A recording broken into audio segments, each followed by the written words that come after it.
Good afternoon. I'm Tyler Danberg. For the second straight year, Ohio State produced more NFL draft picks than any other school with 11. New Commanders linebacker Sonny Styles on how Ohio State prepares players for the next level. I think Ohio State for college football, that's the biggest of the biggest stage you could be on, the highest level of college football. Coach Day prepares to be pros. Coach Mick showed us what it looks like to work hard. We were developed and we're ready for this moment. Styles was one of 4 Buckeyes taken in the top 11. NBA playoffs tonight. First round of the East. Magic lead 2-1 hosting the Pistons at 8. First round of the West. Thunder up 3-0 at the Suns at 9. Timberwolves up 3-1 visiting the Nuggets at 10:30. NHL playoffs. First round of the East. Flyers up 3-1 at the Penguins at 7. First in the West. Mammoth up 2-1 hosting the Golden Knights at 9:30. This update sponsored by RCDRV Supercenter in Heath, Delaware and Pataskala, or at RCDRV.com. Breaking sports news when it happens on the Fan, Ohio's sports destination. It's time to add some spice to your nooner. Nooner Funny. This is the place where big-time guests, bold opinions, and little cute doggies come together. This is Rothman and Ice. Sponsored by Pella Columbus, the #1 rated windows and doors in Columbus. And we're back. We weren't gone for very long. Let's go. Friday into Monday. That happens pretty fast. We are back with you. Happy to be with you guys. Rothman and Ice. Anthony Rothman, Matty Ice Hayes, and the Cannon. Good to see you, fellas. What up, what up? It is always good to see you. TLC is back in the building. Hope everybody had a great weekend. Shout out to everybody listening. Shout out to everybody in the chat. How you doing, man? You good? Yeah, good, yes. Good. Good weekend. A lot of draft stuff. I even caught a little bit of draft day over the weekend. Of course, it was playing. Very, very timely movie. Okay. Draft weekend. Got to play draft day. Kevin Costner. And I forgot about this line in the movie. There's a line in the movie where this little intern assistant, because Jennifer Garner's out doing her salary cap stuff. Denison's finest? Yes. And so there's a little assistant that's like helping Costner. Okay. And I forgot about this line, and I've never said this to Shefty before. Mm-hmm. But the kid answers the phone and goes, Sonny, I have Adam Schefter from ESPN on the line. He heard a rumor. And then Kevin Costner looks at him and goes, okay, great. Tell Schefter to take his rumor and shove it up. And that's the line of the movie. And I forgot about that. Schefter's kind of used to this And then stuff. He's like, all right. Then Garner walks in and says, hey, Sonny, come on. And he's like, all right, tell him I have media calls right now or he's something. He's kind of used to this. Yeah, exactly. It's like he had the story with us where Aaron Rodgers texted him and said, Shefty, lose my number, big dog. That is accurate. So he's kind of used to this. Let me ask you this, Anthony Rothman. Rumor. Tell Schefter to take his rumor. It was a pretty good line that I forgot. I'll tell you this right now. Yeah. I offer you an assistant, a butler, whatever it may be. What assignments would Anthony Rothman want his butler or assistant to take care of every day? That would make your life easier. Is it driving? Is it getting your dinner ready? I don't mind driving. What would you want them to do for you? You know, I'm kind of not a picky eater. Boy, what would I need done? Mm-hmm. Boy. Cleaning your golf clubs. No, I like to do that myself. Okay. Wow. Because I think everybody could use an assistant in their life. Yeah, see, now you've tapped into something that's quite personal because you find out about somebody, whether you're available to delegate things. Mm-hmm. And I feel like I like to take control of my life. Okay. And I would have a very hard time delegating things that I find important. Interesting. Because as the old saying says, if you want it done right, do it yourself. Okay, I thought you were going to fool me once. No, you're just or we don't get fooled again. There's an old saying in Tennessee, I know it's in Texas, probably in Tennessee, that says, fool me once, shame on you. If fool me, we can't get fooled again. It's so good, man. I think I would want actually just a personal chef. There's something to feed you the nuts and the grapes and whatever else. All the different dinners and lunches that I would have just already done.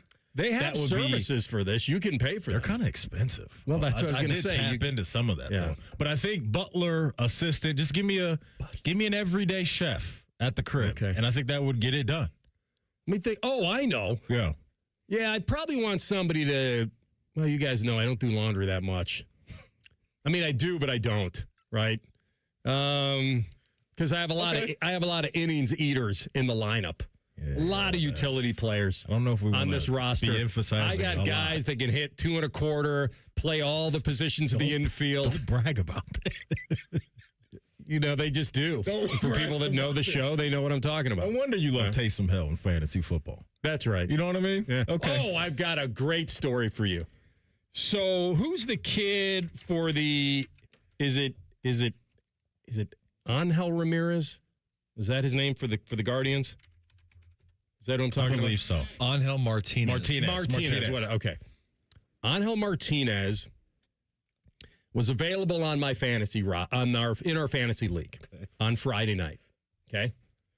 And I had Tel Marte was off, I believe, and I decided that I was going to pick up a second baseman and play him on, I believe this is Friday night. I'm not even waiting to party to tell you this. I'm not celebrating it myself. It was a really bad beat.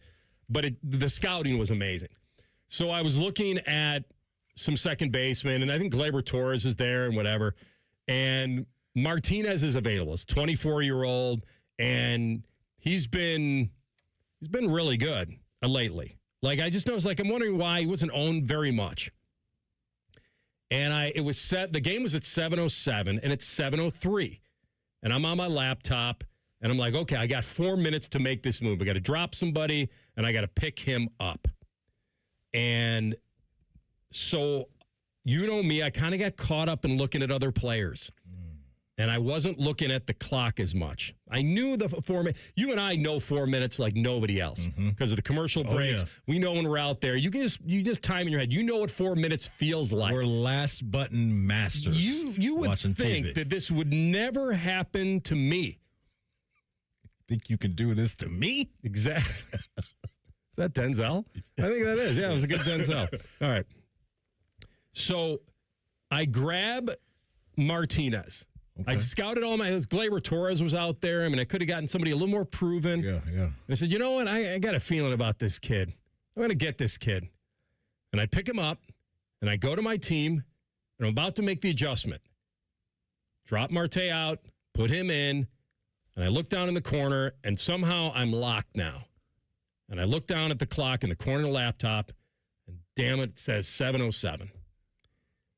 And I missed it by 30 seconds.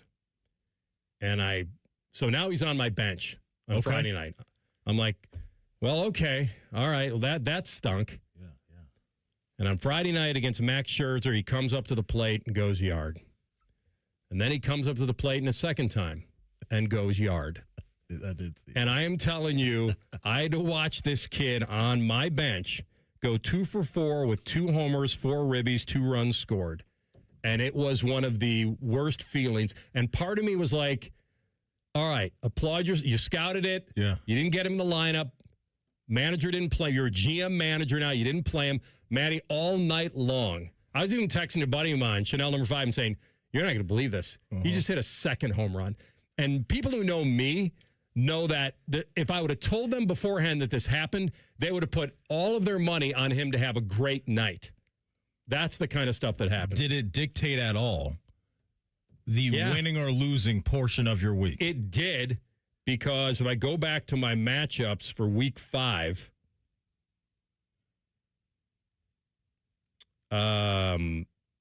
yes, runs scored. We tied. I would have won the category. But did you win the week? No, I didn't win the week. I would have won the week. I lost 5-4. There's almost nothing worse, because that happens probably to all of us in fantasy football, to where you got that guy to where it's like, hey, man, I don't know if I want to play this player my flex. But this wasn't even my decision. He was going in. I hear you. I'm just saying, we've all made that decision to where the guy that you overthink what a weekend and sit him is the guy that will hit you up for $150 and a couple touchdowns in fantasy football. It happens to the best of us, but you are the cooler. Everything I touch goes to cooler. Frosty. That is call him tough. Frosty. I want to mention this because it is Monday, as we all know, which means 1 o'clock, top of the hour. The floor is yours, and the best caller is going to get a family 4-pack of tickets to the greatest show on earth. April 30th, high-flying stunts, music, and nonstop action at the Shot. So top of the hour, 614-821-9710 is our phone number. We want to hear from you. How was the weekend? What'd you think about what your team did in the draft, all that stuff? 1 o'clock, can't wait to hear from you. Good deal. Yep. All right, we'll have that. We'll have Ryan Roberts, A to Z Sports, bottom of the hour. He's really one of the best at scouting a lot of these drafts. And dare I say it, the Bengals and Browns, on paper, it's all on paper, they're up there, man. They're getting some love in the streets. I like the Bengals value. Now, they got a hit. Value's only good if it hits, right? If you got a guy at like 72 and people said, well, let me take that back. Let's say you got a guy at 141 and like, oh, he was a consensus top 75 pick, but he had some injuries, and that's why, like, you got great value. I'll tell you this, too. They got a hit. You're absolutely right. From what I've seen, just about kind of the draft grades and stuff from some of the names that we pay a lot of attention to that cover the draft year in and year out, for the Brownies, Mel Kiper hit him up with an A. Dane Brugler had them ranked as his number 1 draft class, that being the Cleveland Browns. Get Up was going crazy this morning about Cincinnati having the best draft class. To your point, all it is on paper right now. But coming out of the weekend, there are some people that are really tapped into the stuff that like what the Browns and Bengals did. Yeah. Saw an unbelievable movie this weekend. I'll let you know that when we come back, and we'll get started. So we've got Ryan Roberts, as I said. We'll have Adam King floating in here at 1:30. We'll go to the Steel City, checking with our friend Ray Fittipaldo on the Steelers. Talk about having home site advantage for the draft and then having the draft go very sideways, I thought, for them. We'll have him on at 2:30, and we'll come back with the Brownies and their surprising pick and what most are calling a great draft. That's next. Rothman and Ice and the Fan. We're the girthiest radio station in the history of radio. Uncomfortably girthy. This promo is uncomfortable. The Fan, Ohio's girth destination. Hey, what's up? It's T-Bone. As a longtime homeowner, I know how it goes when it comes to things that need to be fixed around the house and you just haven't gotten to them. Like maybe that leaky faucet that always has a drip.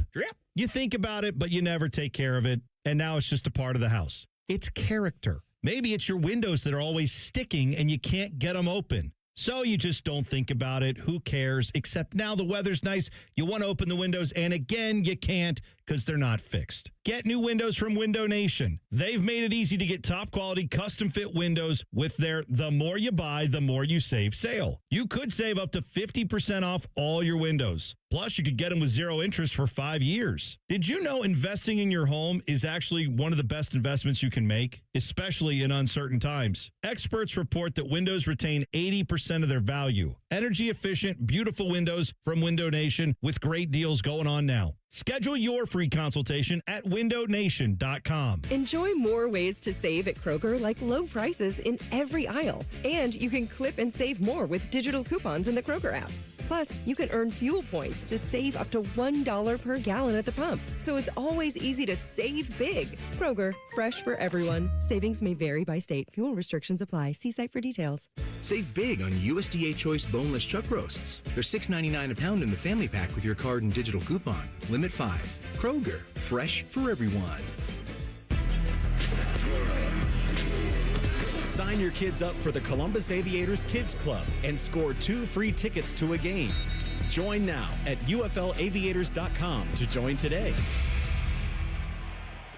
Mortgage rates have dropped, and the best news is they're expected to go down even more. Hi, I'm Mark Stefanski, Chairman and CEO of Third Federal. If you've been thinking about buying a new home, now is the time. And with Third Federal's Buy Now, Refi Later program, you don't have to wait for rates to drop again. You get the guaranteed lowest rate now, and if rates drop later, even after you close, you can refinance to a lower rate for free. That's right, for free. And now with Third Federal's early rate lock, you can lock in the guaranteed lowest rate even before you find a house. So you'll always have the best rate. So don't wait. Call Third Federal today and lock in the guaranteed lowest rate. Right now at Third Federal, lock in 5.99%, APR 6.02% on a 30-year fixed rate purchase mortgage and refinance later if rates go down for free. Visit thirdfederal.com or call 1-800-3rd-FED today. APR reflects 15% down for $350,000 loan amount. Rate requires automatic payment program and is subject to change. Restrictions apply. See conditions for buy now, refi later. Lowest rate guarantee and early rate lock at thirdfederal.com. Equal housing lender. Day 1, the hardest day. The day you hear, "This is a type of blood cancer." At the Leukemia and Lymphoma Society, we are here to help you move past day 1. To learn more and get help on any day, visit LLS.org or call 1-800-955-4572. Sometimes, tough times are a test, a chance to prove ourselves. Colleen O'Donnell proved her grit in Laredo, Texas, when she served as an immigration judge and faced the worst of the worst: human smugglers, gang members, dangerous people. Colleen ordered them to be deported, never granted asylum once, and enforced the law to the letter.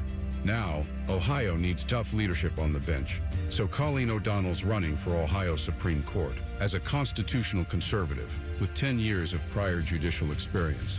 Ohio Right to Life PAC endorses Colleen for her devotion to our conservative values. America's toughest immigration sheriff, Richard Jones, endorses Colleen O'Donnell for her dedication to public safety. And the Ohio leaders we trust support Colleen O'Donnell for her unwavering loyalty to the rule of law and the Ohio State Constitution. The grit to lead, the experience to succeed. Colleen O'Donnell for Ohio Supreme Court. Paid for by O'Donnell for Ohio. Morning Juice is now on YouTube, weekday mornings starting at 6. If you're a fan of Bobby Carpenter, he's ready to attack and dominate. If you're a fan of Jeff Dudoff, Drive directly to a hospital. seriously, The Fan. Fan weather. From the Logan AC and Heat Services Weather Center. Expect a mostly sunny start to the work week with daytime highs getting into the upper 70s to right around 80 degrees with breezy winds. We will see chances of showers and thunderstorms develop as we head into the evening towards sunset and linger overnight with gusty winds. And then for Tuesday, expect a chance of showers and storms early, otherwise getting mostly sunny throughout the day and breezy and warm with highs in the upper 70s. For The Fan, I'm meteorologist Meredith Garfalo with a 10 weather impact forecast. Just when you thought afternoons couldn't get any dumber. You fellas been doing a bit of boozing, have you? Common Man and Tinny. Weekdays from 3 to 6. Your home for dumb. The Fan. Fascinating, informative, covered in dog slobber. You're listening to Rothman and Ice.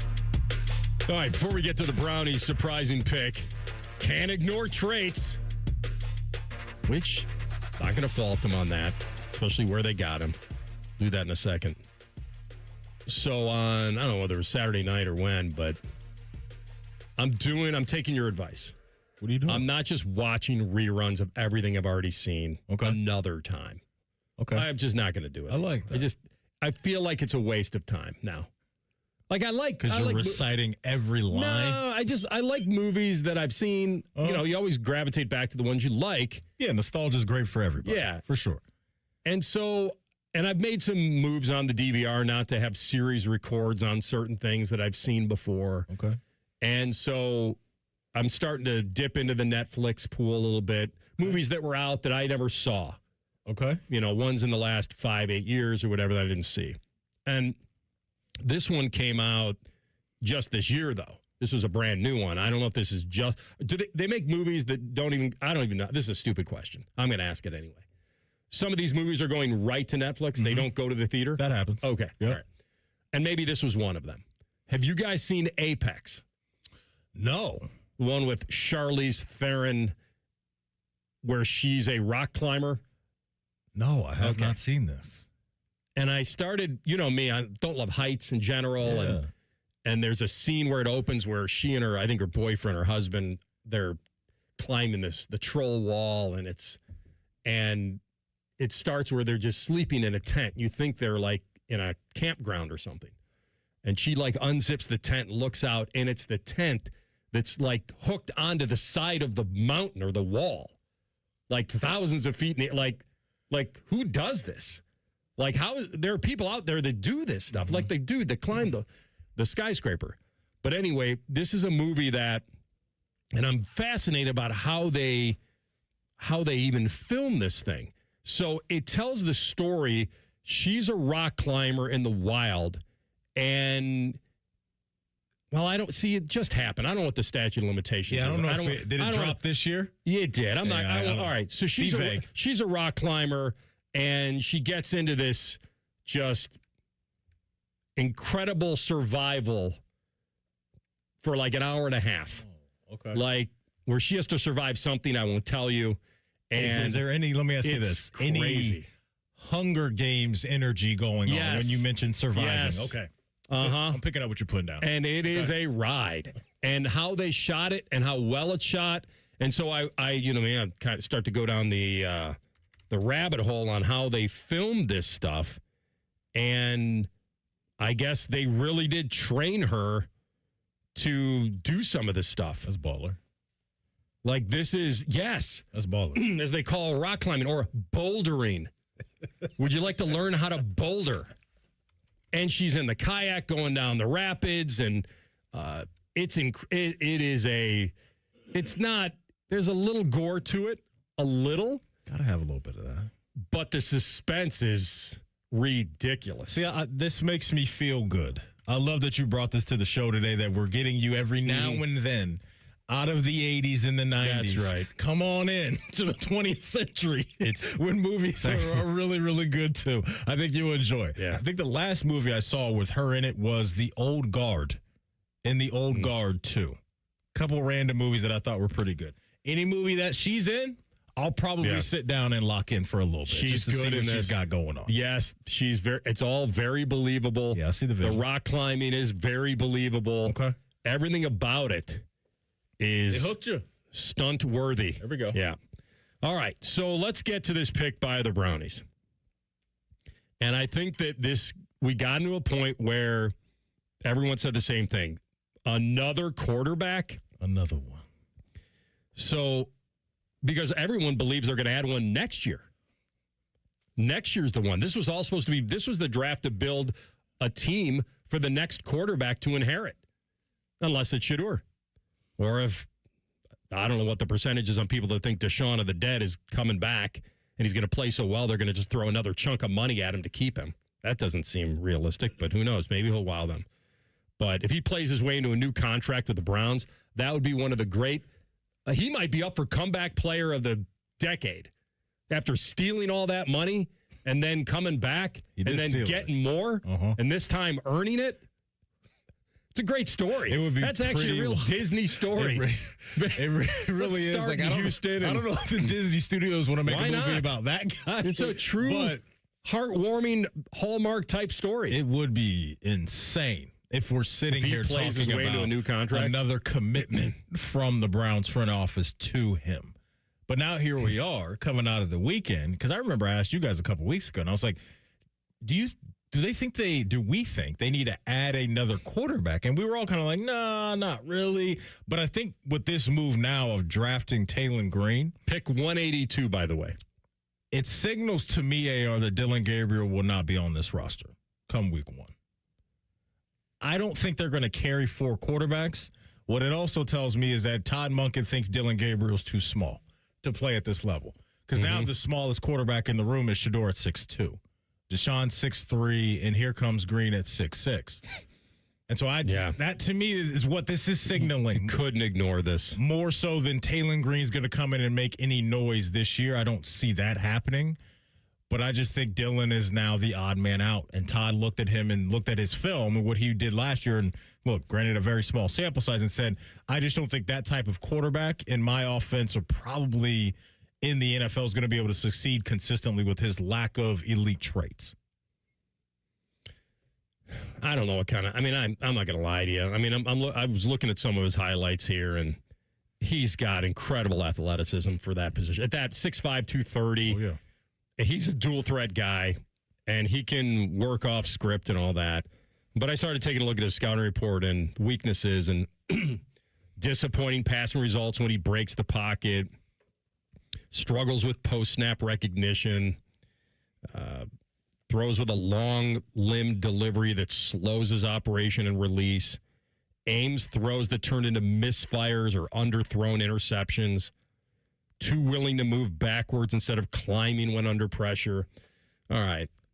So I don't really know what kind of quarterback he can be. Do you think there's anything in their mind that they just got a 6'6", 230-pound guy that says, hey, pick 182 at worst, he's our backup tight end, or we work him in that way? Maybe. If he can catch. Maybe. I'm assuming he can, but I think a offensive-minded coach can get excited to come into the building and have a project like this to work on every once in a while. I think that's what this is. I can't look at it any other way. To me, I think you nailed it off the top. They've got one eye on this season and what they can do with either Shador or Deshaun, but also next year, too, and what's supposed to be coming around the corner at the most important position. And so I don't really view this as any type of 2026 threat to Deshaun or Shador. You talk about upsets. That would be a massive upset based off of what we hear about Green, what you just read about Green, and where they are right now, where Todd Monken wants to be in year one as a head coach in this league. You don't want to set the tone with a crazy risk under center. You're already going to have a little bit of that going on with the quarterbacks that you have to deal with at the moment, because nobody really knows what those guys are going to be. And so, yeah, I think they saw some value in a guy that has a skill set that they think that they can mold in time to be a backup or whatever they view in their minds as a, respectable career moving forward with him as a Brown. I like the value. I do. I think you get a 6'6", 230-pound guy that at the combine, his workout confirmed his athleticism for the position.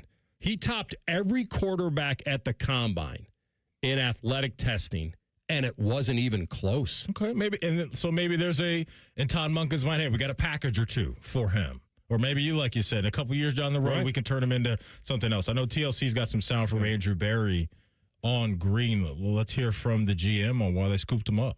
The quarterback position, it's the most important in sports. We'll make a bet or acquire a player that we like if it's the right cost. With Talon specifically, very mature young man, really strong makeup, and he has rare physical gifts. He has size, he has elite speed, he has a big arm. He's going to need some polish with his game, but he has the work ethic and he has the acumen to do so. So we're looking forward to adding him to the roster and adding him to the mix in terms of competition. Fine. Yeah. Fine. Nobody wants him to play right away anyway. Nope. Let him sit. He just told you this is a great project, and we don't have to push him along. There's no emergency to play him at this point. I agree with you. Design run packages or whatever. If the passing game has to catch up to his running game, that's fine.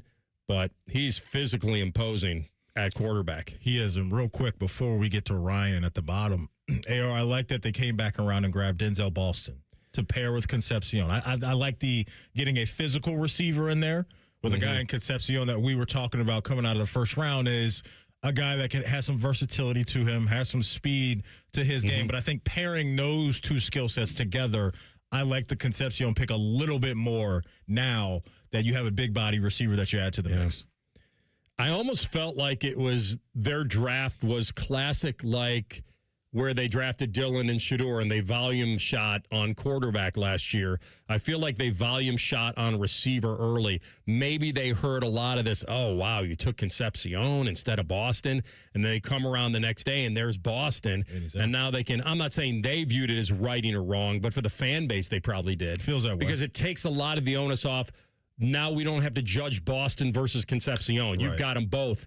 And it was the same thing, when they did Shador and Dillon. Now we don't have to judge because if somebody else took Shador, which they very well could have, and you were stuck with Dillon Gabriel and Shador was looking good with somebody else, like we would judge that to the end of time that they blew that. Now they don't have to. And I think it's the same thing with the receivers. And real quick, we talked a lot too about just how that receiver room needed as much help as anybody in the sport. So taking multiple swings at receiver and tight ends in this draft, I don't mind that at all for the Browns. 7 new Bengals on the draft. Ryan Roberts in 2 minutes.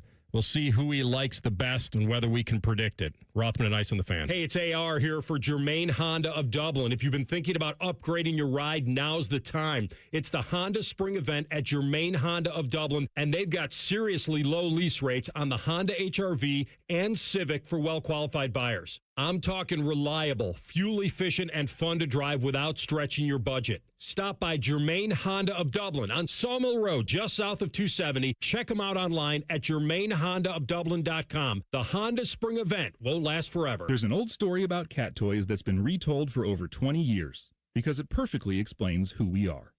This is Dennis Sullivan, president of Care Heating and Cooling.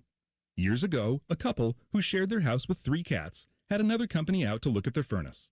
After working on it, the technician said it was dangerous and had to be replaced. The couple called Care for a second opinion, and my dad Mike went out to help them. When he inspected the furnace, the cause of the problem became obvious. A cat toy had been stuffed into the heat exchanger. With the toy removed, the furnace ran perfectly. Now, how did the toy get there? You can decide for yourself, but here's what mattered then and still matters now. The first company paid commissions to their service techs to sell new furnaces. At Care, we pay our technicians to fix furnaces, not sell you a new one. And if a new furnace is needed, our team of replacement specialists will advise you on all options available and help you make your best choice. Care Heating and Cooling. Call 1-800-COOLING when you need a company you can trust. At ADP, we know you want your landscape business to succeed, but we don't know anything about landscaping. ADP only knows how to handle the business of your small business. So if ADP focuses on the payroll and the HR, while you focus on the land and the scaping, success should follow. Just don't expect us to know all about Kentucky bluegrass, zero-turn cutting, or what to do with a woodchuck. That's for you to figure out. Let ADP help your small business focus on the part of the business you're good at. ADP for small business. Rothman Ice is sponsored by your local Pella Window and Door showroom on Gemini Parkway. The Fan, Ohio sports destination. Like Yoda, Rothman will limp onto the golf course, talk about how stiff his back is, wonder how he can even make it through a hole, and then proceed to kick your ass. You're listening to Rothman and Ice. Draft in the book for the Bengals. On paper, love it. A lot of value here. It's got to hit. And what I mean by value is they probably got a lot of guys that were rated a little higher. That's always good. Always makes you feel good. Now, what makes you feel really good is if they can play and if they can start. NFL Draft, college football analyst, A to Z Sports, our friend Ryan Roberts, back in house on the Bryant Heating Cooling Systems Fangast Hotline. Ryan, welcome back, my man. How you been? I'm good, guys. I'm good. How are you? Good. We like both Ohio NFL team drafts. Let's start with the Bengals. And they traded back in right around 110. They traded back, and they wound up taking a center in Connor Lew from Auburn at 128. And I think a lot of people, I want to find out where you had him graded. Everything I read had him graded a little higher than this. He had some injuries he was battling. I think he's a former captain. And the question I have for you is, do the Bengals feel like they may have gotten a future starting center at pick 128? I mean, they should, absolutely. Before the season, I had him graded as a top 40 player, kind of going into the 2025 season. With the injuries and just kind of a little bit up and down play before the injury this past season, Auburn, I ended up having him graded, I think, in the 60s. So, like, either way, he was still tremendous value to me in this class. I think that his best football is very much ahead of him, because I think one thing that we lose sight of, because, you know, some guys just kind of go under the radar a little bit, out of sight, out of mind, but, like, he's also one of the younger players in this draft, too, as only a true junior coming out. And despite that, he was a captain this past year. So I think when you're talking about the center position, you want a guy that's a great communicator. Leadership's a big thing. And overall, like, he's a very athletic dude as well. He's not the strongest of all time, which makes sense when you're talking about the age and still developmental track that he needs to go through. But I think in a heavy zone system, he could play pretty early, as soon as dependent upon obviously his rehab and stuff and that timeline. But I think that he absolutely is your center of the future, because I do think that if he was fully healthy and went through a full season, I wouldn't have been shocked if he would end up being an early second-round pick comparatively to a early fourth round or a mid-fourth-round pick or whatever he was this year. All right, let's flip it to the other line of scrimmage for Cincinnati and get your thoughts on Cassius Howe. Second year in a row to where the Bengals go down to Texas A&M and scoop up a defensive lineman. But looking specifically at Howe, they draft him in the second round. Ryan, as you know, what are the Bengals just getting him? Yeah, they got a little bit of an outlier in terms of like arm length and stuff and just kind of size profile overall. He started his career at Bowling Green before playing the last two with the Aggies. But I think he's a player that the Bengals needed in terms of like his style, because I feel like they've just kind of recycled the same type of edge rusher over the last 2 years. You know, they've gone for like the similar body types of like Miles Murphy and Samar Stewart, who are just very similar physical type of players. And then even like Boye Mafe is a little bit of a bigger edge comparatively. They haven't really prioritized this like stand-up, explosive, bendy pass rusher, which I'm very curious to see if there's an intentionality to playing maybe a little bit more 3-4 lineman in base. Like, I'm very interested to see just how he fits. But overall, like, I'm a big fan of diversity from the edge position, big fan of it just in terms of you want offensive tackles to be able to understand that there's a changeup coming potentially. It's kind of mess with their mind a little bit. So I think diversity in that room is really important. And this is a explosive, bendy dude who, despite not having great length, does play with pretty good physicality. So he's going to not have a great impact in the run game. I think you just want him to be adequate, kind of at his peak. But he can get after the passer, and that is obviously a commodity that is always valued in the NFL. So our friend Ryan Roberts, A to Z Sports, does a phenomenal job grading out the draft. Let's look at Takario Davis, the second pick 71, the corner out of Washington. All right, is he well, first, two questions. Is he a top 100 pick in your mind? And number two, does he have the ability to be a long-term starter in your mind? Man, it's a fascinating two-parter because it's going to sound like somewhat conflicting in my answer, but I think this is the only pick that I didn't love in the draft, to be honest, because his 2023 film at Arizona was awesome. 2024 was not great, so he had to go back to school, and then he went to Washington this year, and he was just really up and down, and he was also banged up again. So, like, I feel like I'm betting on traits, but I really feel like I haven't seen those traits too often in recent years. Like, it's just been a little bit conflicting. So does he have the talent to eventually become a starter? Yes. I mean, the kid ran 4.41 with long arms, and he's explosive, and, like, there's a lot to like there. But I just haven't loved the recent film, so I would not have drafted him inside the top 100. I think he's more of a early day 3 dart throw type of player, but obviously the Bengals are banking on the upside play that is still there. So certainly talented, certainly upside, development opportunities, but I do think that was a little bit of a reach because I don't think he's going to be a guy that's going to be able to come in and play a high volume day one because I just think that he's got a lot of things that he needs to clean up from a technical perspective. Let's go up to Cleveland and lock in on the wide receiver room now. So they come out of the first 2 rounds with Casey Concepcion in the first round and then Denzel Boston to start off the second round for them. So looking at Concepcion and Boston and their skill sets, do you like what Andrew Berry did there? Yeah, I mean, like when I was just talking about with like diversity of the edge room, I think diversity of wide receiver is really important. Like you don't want cookie cutters, you want guys that do a lot of different things. So the simple answer is like I think that they did a really good job with those 2 selections because while both players are somewhat flawed in a vacuum, just 1-to-1, I think when you talk about how their skill sets are going to mesh, it's going to be a perfect marriage because Casey's a guy that can play some outside, can play in the slot, but he's an explosive after-catch guy. Like, that's what he brings to the table. His hands are a little bit spotty at times in terms of concentration. That needs to be better, no doubt. But after the catch, he does some incredible things. And then you have Denzel, who is the complete opposite. Like, he's a ball winner. Like, he's an outside 6'3 plus. Like, he is going to win in the air consistently. Is he going to win after the catch like a KC? No. Is he going to run routes as well as KC does? No. But I think both those guys together, they fit really, really well. So I know, Jerry Jeudy, has been very, very up and down the last couple of years, some good, some not great.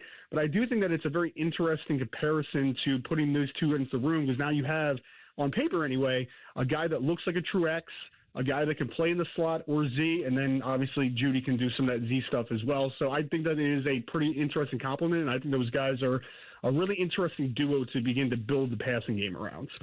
Ryan, I think we can all agree that we won't know anything about Taylon Green for a while, and maybe we'll never know. But the fact that the Browns drafted a quarterback in the 6th round, and they're a quarterback controversy away, right, from having another one. And so, but he's young, he's big, he's dual threat. He started a lot, 2-year starter at Arkansas, dual threat guy for a while, 3 years at Boise. And should Browns fans feel like this was a wasted pick or a very good value pick? I definitely don't think it's a wasted pick because it was a 6th-round pick. I think in a not great draft, right? So I think you took a dart throw at some impressive elite level traits in terms of athleticism. So I don't think it's a wasted pick at all. I don't know if I would I have a feeling, and I think that you're kind of going there with like the minute something bad happens, you're going to be like, man, look at that 6'6", 230 guy that runs 4.3. You know, like let's do that. And I just don't know if he'll ever develop into the passer to be a consistent player in terms of like being your starting quarterback. I'm just not sure he has that in him overall. But I have compared the situation a little bit, and it's not apple to apple all the way, but he gives me some Terrell Pryor vibes. Like, you guys remember like Terrell Pryor back in the day, whether he was with the Raiders, like they threw him out there as a starting quarterback early in his career, and it was just like he just did not have the passing ability to be able to be a every down player. But like they mixed in some run game stuff, and he was fun, right? And then all of a sudden it's like, that guy's not an NFL quarterback, but like he might be an NFL athlete that can do some other things. So I think banking on that athleticism and that size profile, I'm more than okay with it in the 6th round range. I think he has upside, but I do have my questions of if Taylor Green is ever going to become anything more than a developmental guy in a quarterback room. But I do think he has some interesting athletic traits that worth banking on late in the draft. It's a great comp, by the way. I'm glad you thought of that. Maybe his goal should be to, I guess, eclipse the record for the longest touchdown run by a quarterback in league history, because I think Pryor still owns that with the Raiders. Didn't he do it? I think he did it against my boy Steelers. I think so. Yeah. I mean, I think it was just a zone read, right? I think he just pulled in, and I'm pretty sure. I mean, it's a funny comp because like it does involve a position switch, and some people get like super sensitive about saying quarterbacks might have to change positions eventually, and I get it to a degree. But for me, like I look at that kid, and I'm just like, that's a rare athlete, and not just like rare quarterback athlete. Like he's a rare athlete on the NFL position, on the NFL level. So I'm willing to bank on those traits later in the draft all the time. I'm just really curious to see just what ends up, happening with him, because he's certainly rosterable in terms of that athleticism, but in that quarterback room that is the most mishmash of weirdness ever, like he certainly is an interesting character to throw in there. Yeah. Great stuff, my man. Thanks for jumping on. We appreciate you. Be well. Absolutely, guys. Have a great day. Thank you. You too. That's our friend Ryan Roberts, A to Z Sports on the Bryant Heating Cooling Systems Fan Guest Hotline. We come back with Party Like a Roth Star. Who had the best weekends? Find out next. Rothman and Ice and the Fan. We're the highest rated sports radio station in America. There's no joke there. We just are. The Fan, Ohio's sports destination. This is Gordon Miller from Miller Lending, the original home of the no-cost mortgage. If you've been in the market for a new home or just wanted to take advantage of lower rates, recent events have shown exactly why Miller Lending chose to offer a way around bad timing with our no closing cost program. With no fees rolled in or charged, including the cost of title insurance, you can simply close on today's rates and refinance free of charge as rates improve. Over the past several months, we spoke to numerous borrowers who had heard rates were coming down and chose to wait. We explained that if rates did fall, you could simply update a few documents and refinance again, but why take the chance? So when rates spiked 0.5% recently, not only was I disappointed that we couldn't help those who waited, but also for those buying a home who just saw a sharp increase to their monthly payment. So while we can't control the market, we can offer an alternative. Eliminate timing and say goodbye to closing costs forever. 877-9-NO-COST, or simply apply online at nocostmortgage.com. Miller Lending is an equal housing lender and MLS number 250-2146. Common Man here for Germain Volkswagen. Right now you get $3,000 over Kelly Blue Book on your trade during the Germain Trade and Upgrade Sales Event at both Germain Volkswagen of Columbus and Germain Volkswagen of Westerville. Plus, during Volkswagen Driver Days, interest rates can't get any lower on the 2026 Volkswagen Atlas and the 2026 Volkswagen Tiguan. Available to qualified customers on approved credit through Volkswagen Financial Services. See dealer for full details. Get started now at GermainVolkswagen.com. Hey, it's Bobby Carpenter. Bring your landscape back to life with an unbeatable deal from Ohio Mulch. 5 bags of premium mulch for just $10. You choose from absolute black, brown, or red to make your flowers pop and your curb appeal shine. Whether you're refreshing flower beds or finishing up that weekend project, Ohio Mulch, they have everything you need to make it look like a pro did it. Ohio Mulch. Landscape supply, cleaner, greener, better. It always seems to happen at the worst time. You're finally in bed after a long, hard day, and then you hear it. You sit up, heart sinking. Is that coming from the ceiling? All of a sudden, it's a middle of the night flashlight hunt to find the leak. But don't worry, Newman Roofing has you covered, literally. With more than 3 decades in the business, we've seen just about everything a storm can throw at a roof. Our teams know how to spot the problem, explain your options, and fix it right the first time with craftsmanship and care you can feel good about. We're not just here for a quick patch job, and we never will be. We're here to make sure your home stays protected season after season. So when it comes to your roofing, siding, or gutter needs, choose the company you can trust, Newman Roofing. Call Newman Roofing today at 614-NEW-ROOF. That's 614-NEW-ROOF, or visit online at newmanroofing.com. Don't just get a new roof, get a Newman roof.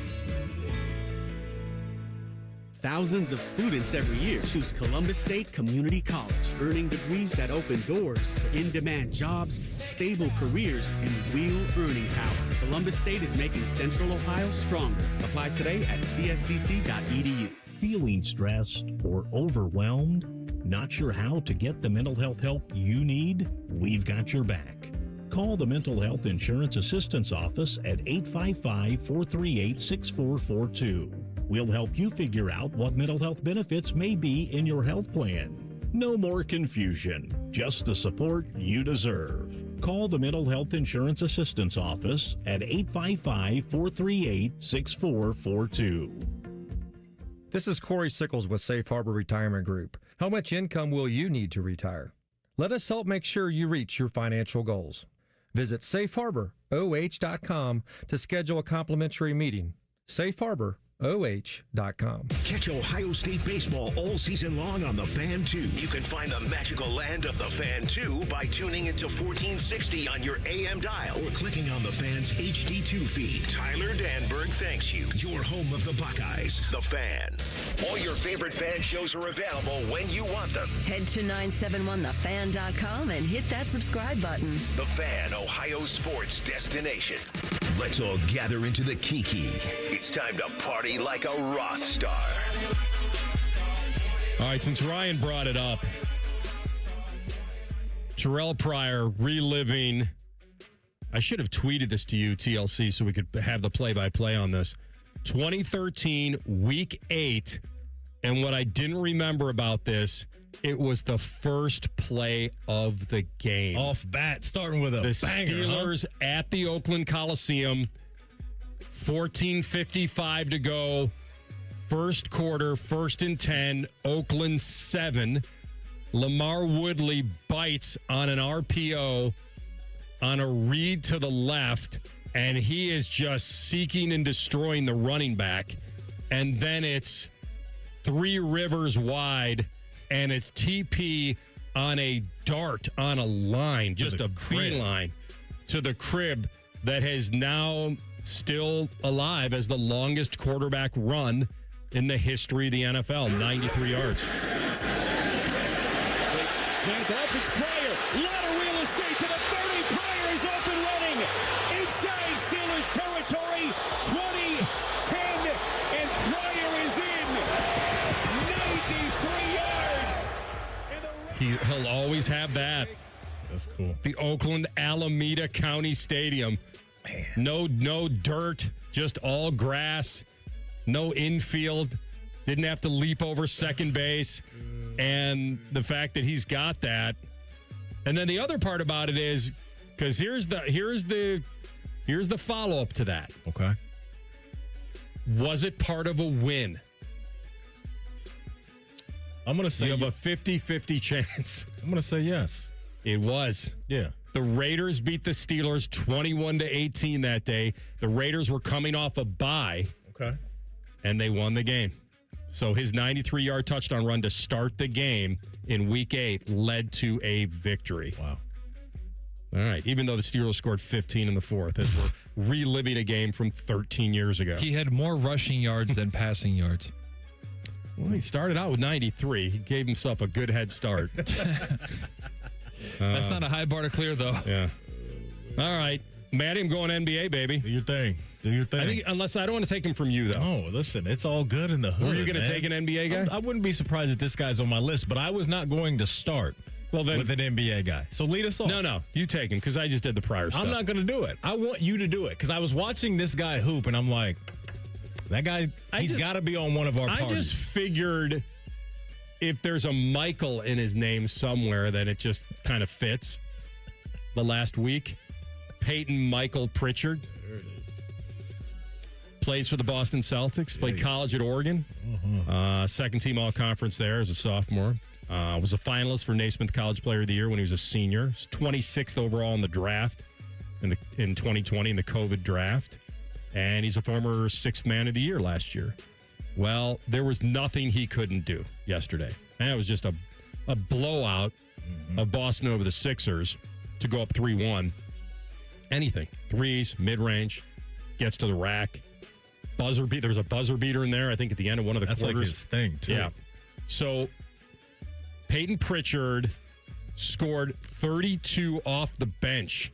12 of 21, 6 of 12 from 3, 4 rebounds, 5 assists. He was the leading scorer in the game, and he came close to making Celtics history because Kevin McHale actually holds the playoff record with 34 off the bench. So he's just too short of that. Kevin McHale, the human coat hanger. Pritchard came 3 points short of that, 2 points from tying it, as I mentioned. So it's been a terrific season. He's averaged 17 a game in the regular season. This is not out of nowhere. The 32 might be, but he's been really good this year. And he was starting a lot of games when Tatum was out. And so, because he's come off the bench a lot this year and barely missed out on being eligible for Sixth Man of the Year. Probably would have won that for sure for 2 years in a row. Yeah, one of he last hadn't year, started so many damn games. Right. But anyway, that was iconic for him. So I'll give it to him. Loved Peyton Pritchard. Talking trash to the crowd and everything, man. Like, he was feeling himself. And it was cool to see him get busy yesterday. First candidate for me, I'm going with a former Buckeye. Because sometimes you don't get to go in the first round, but that doesn't mean that you're not going to land in a spot that is really, really good. AR, I think Caden McDonald is partying like a rock star right now. Again, not a first rounder, but you're a second round pick. Had a first round moment, though. First round moment, and you get to land in a defensive line room that has Daniil Hunter and Will Anderson in it. So, arguably the best pass rushing duo in the sport. The Texans have that. I mean, I don't really know who's better than that when you talk about duos in the league right now. And if you're K-Mac, you get to go down there, play in the middle of that defensive line with guys that draw double team after double team. And you're a guy that probably is going to garner that same type of attention in time. So I think for Caden McDonald going in the second round to the Houston Texans is a great fit for him. It's a great fit for them, and that is going to be tough to deal with on Sundays, is that Houston Texans defensive line, because we know the type of static that K-Mac can create in the middle of a defensive line. So I just think Daniil Hunter, Will Anderson, two guys that ranked in the top 10 in sacks last year, get a young guy to now come in and make life easier for them. So I thought it was a great draft pick by the Houston Texans. Caden McDonald, the former Buckeye, partying like a rock star. All right, very nice. I love that one. I'm going to go with a guy who's 6'1", 242, played 42 games in college, 364 total tackles, and his claim to fame was his ability to punch the football out. He set the NCAA record for forced fumbles, 17 of them. That broke the record of a guy who played at the school, obviously, Buffalo, and became an NFL star in Khalil Mack. The guy I'm talking about is Red Murdoch. Who is Red Murdoch, and why am I mentioning his name? Because he is now Mr. Irrelevant. He was drafted last, and so he gets all the, I guess, what is the spoils that come with that. So this was the brainchild from way back by a former NFL player. So he'll get the trip to Disneyland with his guests and family, all the opportunities at NFL Network in L.A. He gets the chance to participate in a sailing regatta in Newport Harbor, and special recognition, I guess, at an MLB game. Maybe he'll throw out a first pitch. But Red Murdoch, the University of Buffalo linebacker, Mr. Irrelevant, could turn out to be very relevant because of his ability to punch out the football. I like it. Real quick for me, last guy, Ayu Dosunmu for the Minnesota Timberwolves. Got traded to Minnesota from Chicago. The last game, game 4, Anthony Edwards done with a knee. He's going to be out multiple weeks. Dante DiVincenzo tore his Achilles in this game. And Ayu says, Coach, don't worry, I got you. I'm coming off the bench. I'm going to light him up for 43 points, 4 rebounds, 12 of 12 from the free throw line, 5 of 5 from the three-point line. The Denver Nuggets down 3-1 to the hobbled Minnesota Timberwolves, but Ayu Dosunmu answered the call. We watched him play here in the Big Ten at Illinois. We always saw the potential. Best game of his life happened on Saturday night against the Denver Nuggets. So Ayu Dosunmu, 43-piece and 25 in the game before. He's partying like a rock star, and they're going to need more from him as they try to close out the Nuggets up 3-1. All right, that's party. Nice stuff there. We come back, top of the hour, sports update here. 821-9710 is the number. Remember, we're giving out the tickets to the circus and a lot more for the best call. 821-9710. The floor is yours. Top of the hour. Rothman and Ice on the Fan. T-Bone and Tybus are everything you want in a delicious breakfast. Lots of empty calories, no nutritional value. Weekday mornings from 6 to 9. Hey, what's up? It's T-Bone here for Window Nation. Spring is a great time to open your windows and wait. Your windows won't open? They leak, they're cracked, or maybe they need repainting? Again, getting top quality custom fit windows from Window Nation is both easy and affordable. During the More You Buy, the More You Save sale, you could save up to 50% off. Plus, you could get them with 0 interest for 5 years. During uncertain times, one of the best investments you can make is in your home. So visit windownation.com to book your consultation now. Indeed presents hires you can't afford to get wrong, like a hospitality manager at a 5-star hotel. So I just checked into room 318, but someone was in there. Room 318. Oh, you were supposed to be booked in 813, which is now booked. So what do we do? How about rock, paper, scissors for who gets the bed? This is the job for sponsored jobs. This is what happens when you don't sponsor your job on Indeed. Next time, get matched with quality candidates with Indeed sponsored jobs. Visit Indeed.com/hire now and sponsor your job today. Jake from State Farm. I just beat my running PR, so I'm celebrating with the Banana Bonanza smoothie. Hey, and you can keep celebrating when you create an affordable price just for you by bundling your home and auto with the State Farm Personal Price Plan. Go bananas. I will. Hey, make it a large. Bundling, just another way to save with the Personal Price Plan. Like a good neighbor, State Farm is there. Prices are based on rating plans that vary by state. Coverage options are selected by the customer. Availability, amount of discounts and savings, and eligibility vary by state. Thinking about buying your first home? Now, with Third Federal, you can buy your first home and pay no PMI. Hi, I'm Mark Stefanski, Chairman and CEO of Third Federal. Private mortgage insurance, or PMI, can cost thousands of dollars over the life of your loan. And you may not realize PMI doesn't protect you. It only protects the lender in case of default. But at Third Federal, you can buy a home with just 5% down and no PMI. Plus, first-time home buyers get $750 off a closing cost. So if you're thinking about buying your first home, go for it and visit thirdfederal.com. Even before you find a home, lock in 5.99% APR, 6.02% on a 30-year fixed-rate purchase mortgage. Visit thirdfederal.com or call 1-800-3rd-FED today. APR reflects 15% down for $350,000 loan amount. Rate requires automatic payment program and is subject to change. Restrictions apply. See conditions for closing cost coupon at thirdfederal.com/FTHB. Equal housing lender.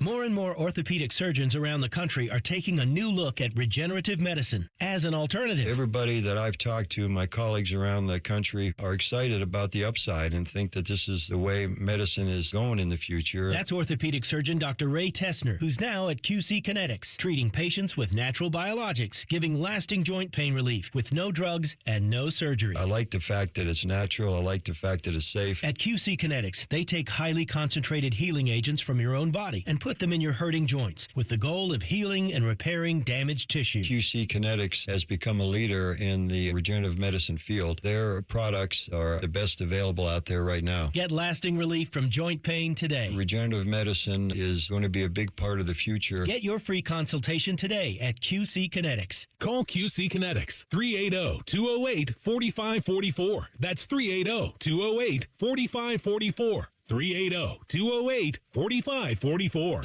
Alan Parsons Live Project, celebrating 50 years of the debut album, Tales of Mystery and Imagination. Saturday, July 25th, 8 p.m., Columbus Commons. An unforgettable night with the Alan Parsons Live Project. On sale now at picnicwiththepops.com. The 50th anniversary of Tales of Mystery and Imagination. Live. Presented by Nationwide Picnic with the Pops. Care Heating and Cooling. Honest technicians, honest pricing. Call 1-800-COOLING. I lost count of how many foster homes I lived in. 20, maybe more. Each time, a new family, a new room, but never a space that felt like mine. There are more than 100,000 children in foster care waiting to be adopted. The Dave Thomas Foundation for Adoption is working to help find them a permanent home. Now I have my own room and decorated it myself.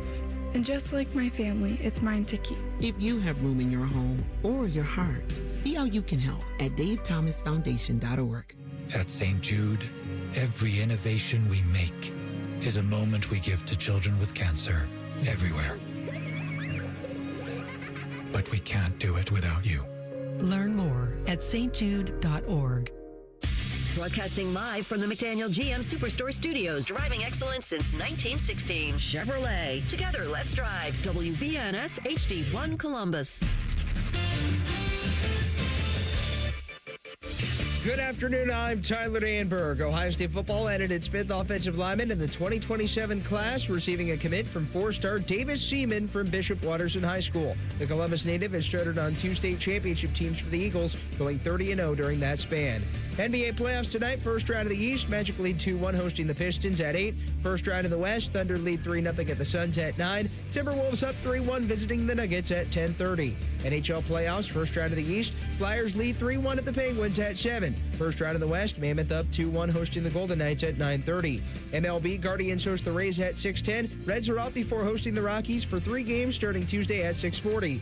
This update sponsored by Dr. Mark Levy. If you're snoring and not sleeping, call 1-800-MORE-SLEEPER. Visit SleepBetterColumbus.com. Stop snoring. Sleep better. Live better. Breaking sports news when it happens on The Fan, Ohio sports destination.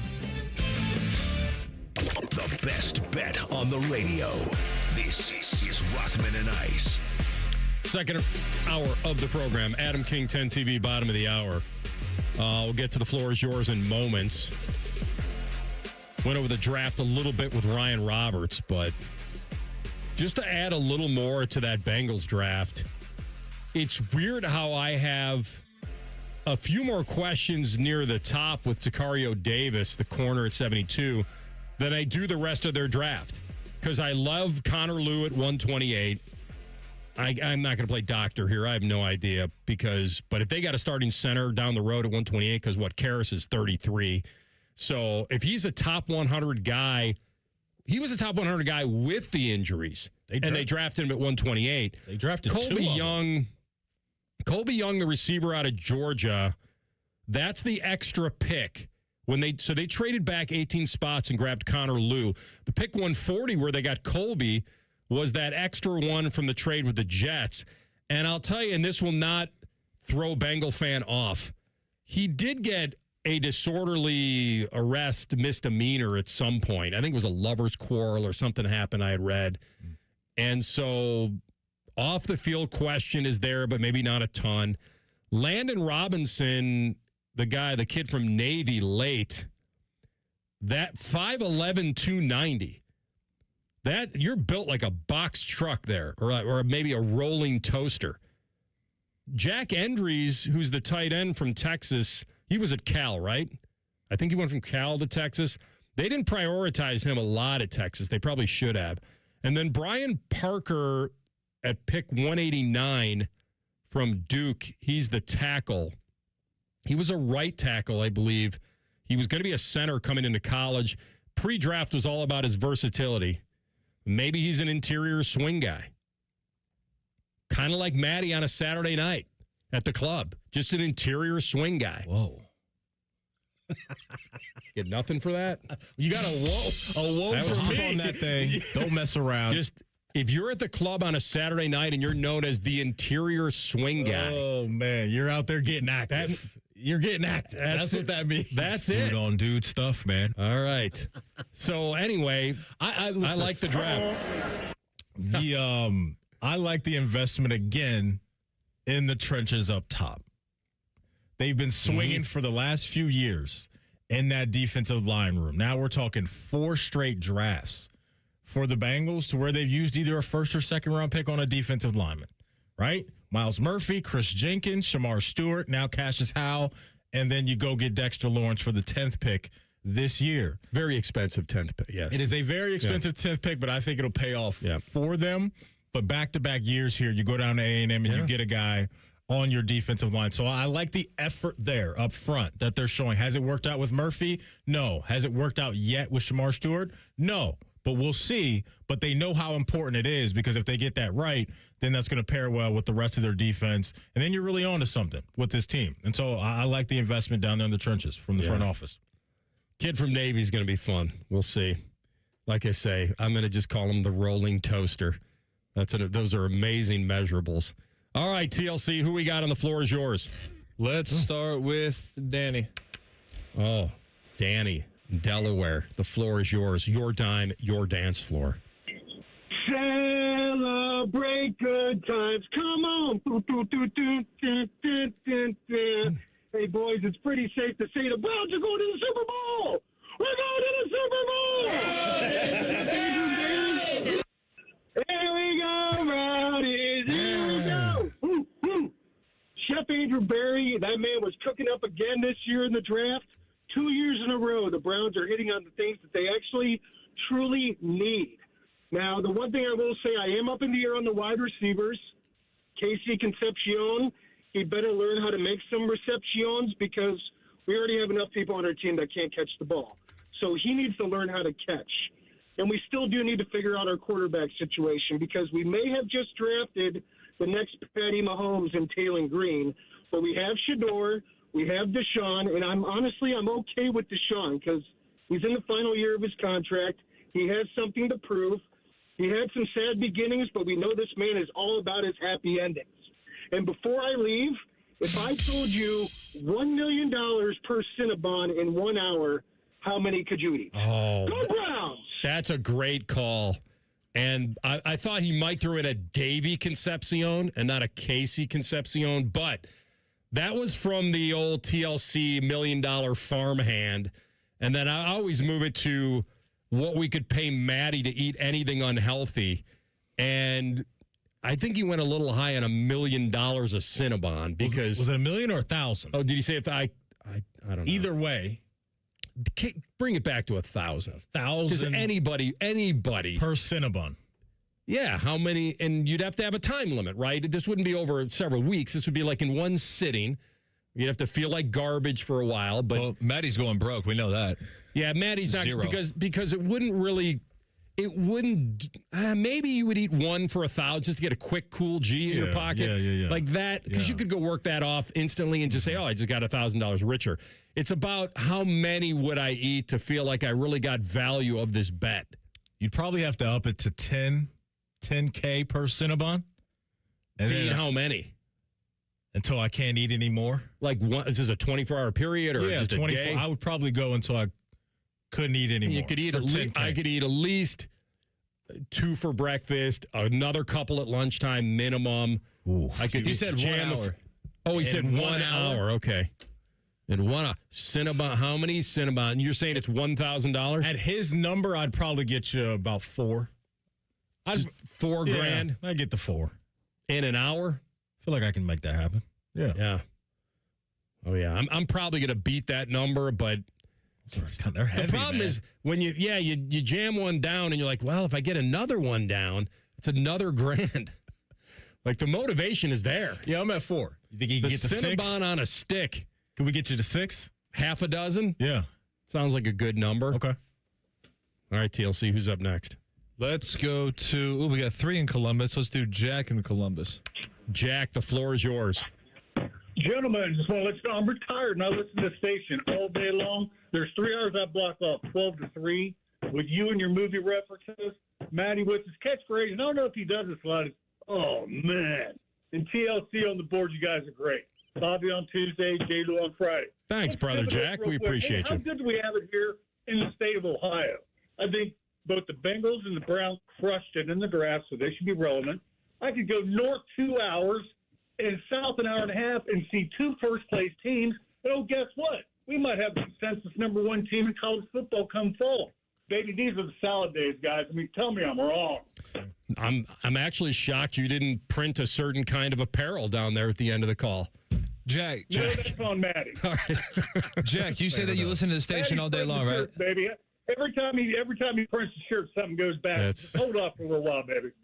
Jack, did you say you listen to the station all day long? Yes, sir. Okay, I know this wasn't you, but put your brain inside of Roger's brain.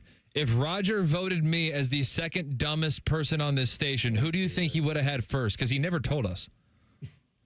Well, I really hate to say this because everybody picks on him, but he's Bobby's partner in the morning. Bet off? And I'm not going to say his name. Well, you can blame Anthony Rothman for kickstarting his career because he needed a fantasy expert one time. I mean, the guy's fine. He's a little on the annoying side. I don't know how Bobby puts up with him, but as a matter of fact, I met Bobby just 2 weeks ago. Couldn't have been a nicer guy. Good deal. All right, we'll pass that along. Thank you, Jack. Appreciate the call, Jack. It's good stuff, man. Yeah. Boy, TLC's doing the host poll over the air. That's always a dicey thing. Man. All right. You got anybody else? Yeah, Vaughn was up next, so let's do that. Vaughn, our guy. How we doing? What's up, Vaughn? Great, man. Good to hear from you. Floor is yours. No, it's been a little minute. I still cannot believe that Ruben Bain fell to 15, my Tampa Bay Buccaneer. And I came on and I called and I said, oh, we're not going to get Sonny. We need a linebacker. Oh, we're not going to get Arvell. I just want a Buckeye. But for somebody who was arguably 3, 4, or 5, to drop all the way to 15 for a team who couldn't get real edge pressure since Shaquille Barrett and our Super Bowl runs with Brady, that was like, it's hard for me not to talk bad about my team because I'm about to follow it up by talking bad about my team. But even last year I came on here and I told you guys, I was like, I like Ibuka, but, we had defensive fixes we needed. And what happened? We're a top 5 offense, but teams could still outscore us because we didn't have all of the defense we needed. So now they go and draft somebody who's supposed to be a crazy wide receiver prospect in the 3rd round. You have about 3 or 4 starting receivers already on your team. And so with teams like this, I just feel like GMs, they have too much job security because Bain fell in your lap. You didn't trade up to go get him. You got so fortunate that the Ravens wanted a tackle, the Dolphins wanted a tackle. All these people wanted linemen on the other side of the ball. You get a premier edge, and now your job's probably secure for another 5 years. And I like Light, but he's missed on edges over and over again. He can't draft a corner to save his life. Even though he just got Keontae Scott, we lost Jamel Dean last offseason, so we have glaring needs at outside corner that we've had since what? Our last Super Bowl run. Levante David retired. You replace him with Alex Anzalone. I like Alex Anzalone. Nice player, veteran. Then you go get Josiah Trotter from Missouri. And your only justification is that his dad played in the NFL. Well, unless his dad jumps into his body, and starts covering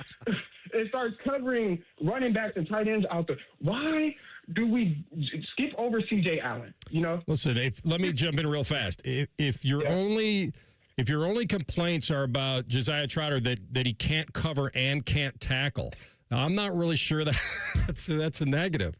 If he needs to improve his pass coverage and his overall tackling, that means we got some things to work on. We do. But the Ruben Bain thing, I was mentioning it for weeks. Like, who's the GM that's going to take the risk? Because that's what this is history is telling you that these guys aren't going to have the highest of ceilings. I didn't want my team to take him. I'm glad that we passed, but we'll see what he turns into for sure down there in Tampa.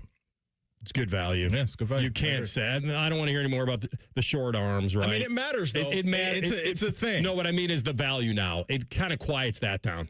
A hair, because you didn't take him in the top 10. All right, we'll continue. We'll spill it over into the next segment. Plus, is there a quarterback competition now on this team? Tell you who they are next. Rothman and Ice and the Fan. We know everything about you. We know you love the Buckeyes. We know you love the Jackets. We know you're wearing a red shirt. Just freaked the hell out of someone. The Fan. I'm Yolanda Harris. I'm a journalist at 10 TV News. I grew up here, and after 25 years of telling this community stories, this place still means so much to me. When I'm not in the newsroom, I'm usually out supporting the same people and causes I care deeply about. I don't just report about our community, I belong to it. What happens here affects us all, and that's why we care so deeply about getting it right.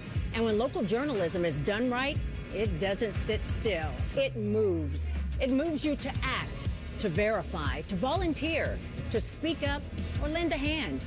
It moves your mind by challenging assumptions and offering new perspectives. It moves you forward by giving you the information to make decisions and thrive where you live. And yes, it moves your heart through the kind of human storytelling that stays with you wherever you are. And at 10 TV, we're here for all of it. These are the stories that move Central Ohio.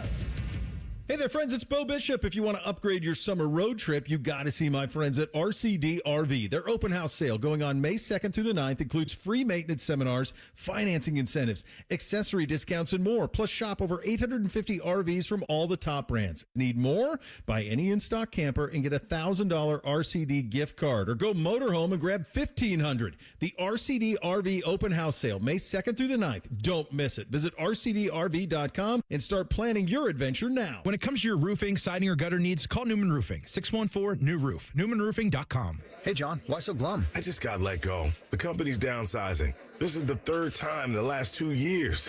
I'm done with this. Have you thought about My Computer Career? I've heard they can train you for a career in IT in just a few months, including cybersecurity and the basics of AI. And you don't need prior training or experience. Now that's a recession-resistant career. Wow, thanks. I'll check them out. Go to mycomputercareer.edu and take the free career evaluation. Mycomputercareer.edu, an Elite CompTIA certification partner. Financial aid is available to those who qualify, including VA benefits. Hey, it's Austin Ward with a unique opportunity for you. The chance to drop 40 pounds by the 4th with Awaken 180. Fast results, sustainable results, medication-free, and free support for life. 40 by the 4th. This is your year. Awaken180weightloss.com. Relax and let Kroger Delivery handle your grocery shopping this week. We start with only the freshest items, then carefully pack your order in our refrigerated trucks. And our cool trucks keep your food fresh right to your door. Fresh groceries your way with Kroger Delivery. Get free delivery during online deal days, plus $30 off your first online order. Kroger, fresh for everyone. Sometimes, tough times are a test, a chance to prove ourselves. Colleen O'Donnell proved her grit in Laredo, Texas, when she served as an immigration judge and faced the worst of the worst: human smugglers, gang members, dangerous people. Colleen ordered them to be deported, never granted asylum once, and enforced the law to the letter. Now, Ohio needs tough leadership on the bench, so Colleen O'Donnell's running for Ohio Supreme Court as a constitutional conservative with 10 years of prior judicial experience. Ohio Right to Life PAC endorses Colleen for her devotion to our conservative values. America's toughest immigration sheriff, Richard Jones, endorses Colleen O'Donnell for her dedication to public safety. And the Ohio leaders we trust support Colleen O'Donnell for her unwavering loyalty to the rule of law and the Ohio State Constitution. The grit to lead, the experience to succeed. Colleen O'Donnell for Ohio Supreme Court. Paid for by O'Donnell for Ohio. If only there was a radio show that constantly talked about Ohio State athletics. Well, good news. It's real, baby. The Buckeye Show. Weeknights at 6. Proud to be your flagship home of the Buckeyes. The Fan, Ohio sports destination. Fan weather. From the Logan AC and Heat Services Weather Center. Expect a mostly sunny start to the work week with daytime highs getting into the upper 70s to right around 80 degrees with breezy winds. We will see chances of showers and thunderstorms develop as we head into the evening towards sunset and linger overnight with gusty winds. And then for Tuesday, expect a chance of showers and storms early, otherwise getting mostly sunny throughout the day and breezy and warm with highs in the upper 70s. For The Fan, I'm meteorologist Meredith Garfalo with a 10 weather impact forecast. We've been your Jackets flagship station since day one. All the goals, all the action, all the memories. Your home for the Columbus Blue Jackets, The Fan, Ohio sports destination. The perfect ratio of sports talk, dogs, pro wrestling, and gambling advice. It's science. You're listening to Rothman and Ice. All right, Jack gets our Ringling Brothers tickets. Family 4-pack to the greatest show on earth, April 30th. The high-flying stunts, the music, the nonstop action at the Shot. Tickets at Ticketmaster.com. Before we get to a couple of calls that trickled over, our honorable mentions, I do want to mention this. You guys remember Brendan Sorsby, the former University of Cincinnati quarterback, and he was ranked really high. If I remember, he was ESPN's top-ranked transfer. Wasn't he at Indiana, too? Am I remembering that correctly? Correct. So he was at Indy, then Cincy, and now Texas Tech. But to what you just mentioned, AR, no doubt. Like going into the offseason, you get your hands on Brandon Sorsby, you're picking up one of the best quarterbacks coming out of the portal. Well, no question. And you can't pick him up old school. You got to pick him up new school. Straight cash, homie. So he got into the portal and signed an NIL contract with Texas Tech for his final year of eligibility. Everything we heard was this was close to $6 million. Just felt like a massive overpay, but it's not my money. Now, that was also his agent telling people that's what it was. So it's believed to be, at the time, the largest ever NIL deal in college football. And then Cincinnati sued him, I think, for $1 million. I'll have to go back and check. He was in the middle of a lawsuit. And the one thing that we have talked about, but there's no way to know how this affects every individual person, is when you give somebody this young without big boy bills that amount of money, like they don't have a mortgage and they don't have the big boy bills that adults and family people do. He's taking an immediate leave of absence from the Texas Tech football program to enter a residential treatment program for, you guessed it, gambling addiction. I don't have any other details. That he's under NCAA investigation in the wake of the discovery of him making thousands of bets through gambling apps. This goes into now the integrity of the game. Oh, yeah, AR. And this coming from Pete Thamel of ESPN is reporting, according to ESPN sources, Sorsby bet on Indiana football while redshirting for IU as a true freshman in 2022, a season in which he played in a single game as a reserve. The bets in 22 per sources were on Indiana to win, and none came in a game in which Sorsby appeared. Sorsby's gambling has not drawn the attention of law enforcement, per sources, nor has he been linked to anyone attempting to influence the outcome of a contest. Sorsby's gambling, per sources, was a steady flurry of small bets over a period of time. All right. Well, clearly he had inside information. When he was at IU, he's on the team. I don't care if he's... Yes, it goes against whether he was point shaving. Because he's not playing. Yeah, he wasn't playing, but he's got every bit of information on guys on the team, who might be injured, who's got distractions, what's going on in practice. Did they have a good week? Did they not? Coaches' insight into this is going to be a tough matchup or our priority. Like, clearly, he had information. I remember when this first came out of the gambling being legal and all that, and being able to go to a casino and bet on a football game, not being in Las Vegas, that most of these guys, if they wanted to do it, would have put their friends up to it. They wouldn't have done it themselves. Fall guy. But well, no, just not even a fall guy, just you're going to do the betting. I don't have anything to do with this. I'll give you the money. I'll give you the information, and you'll give me a piece. Y'all want to keep rolling like this? Then I need to know who's going to be the fall guy. It's not a fall guy. It's not a fall guy, though, because the fall guy wasn't doing anything illegal. If you're going to have a crew, one of them fools got to know he going to jail. One of them fools. He ain't lying. See, ain't lying. Somebody got to take fun job to have. I'll bail you out. It's a nice wave you can ride for a while, but it's going to crash. Y'all not going to all do the right stuff now, all right? So I got to teach y'all how to get around all this stuff, too.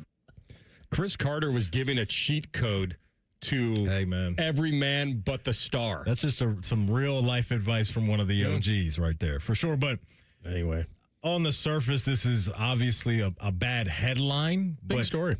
Is it really going to matter when we get to week one? Because he's going to go away to this, whatever this program is. He'll come out of this thing, air quotes, cleaned up from all his betting issues that he has, an addiction that he has. That's how I think they're going to try to sell this. And then they'll get some emergency counseling? Something like that, right? They'll get to week one, and I don't think this is going to affect their season unless the NCAA finds the other things along the way, to where when he was starting for Cincinnati, he was doing similar things to what he was doing, reportedly doing, at Indiana. But this is the danger of the world that we're living in, whether it's college or the pros, right? To where we don't want to think that guys that are actually out there doing the jobs and they're important pieces are involved in stuff like this. Yeah. The NBA is dealing with this as we speak, right? Where they had a head coach in Chauncey Billups who was caught in this stuff. Former Cavs coach Damon Jones. You got coaches that are involved with this stuff in the FBI. Wasn't that the poker stuff, though?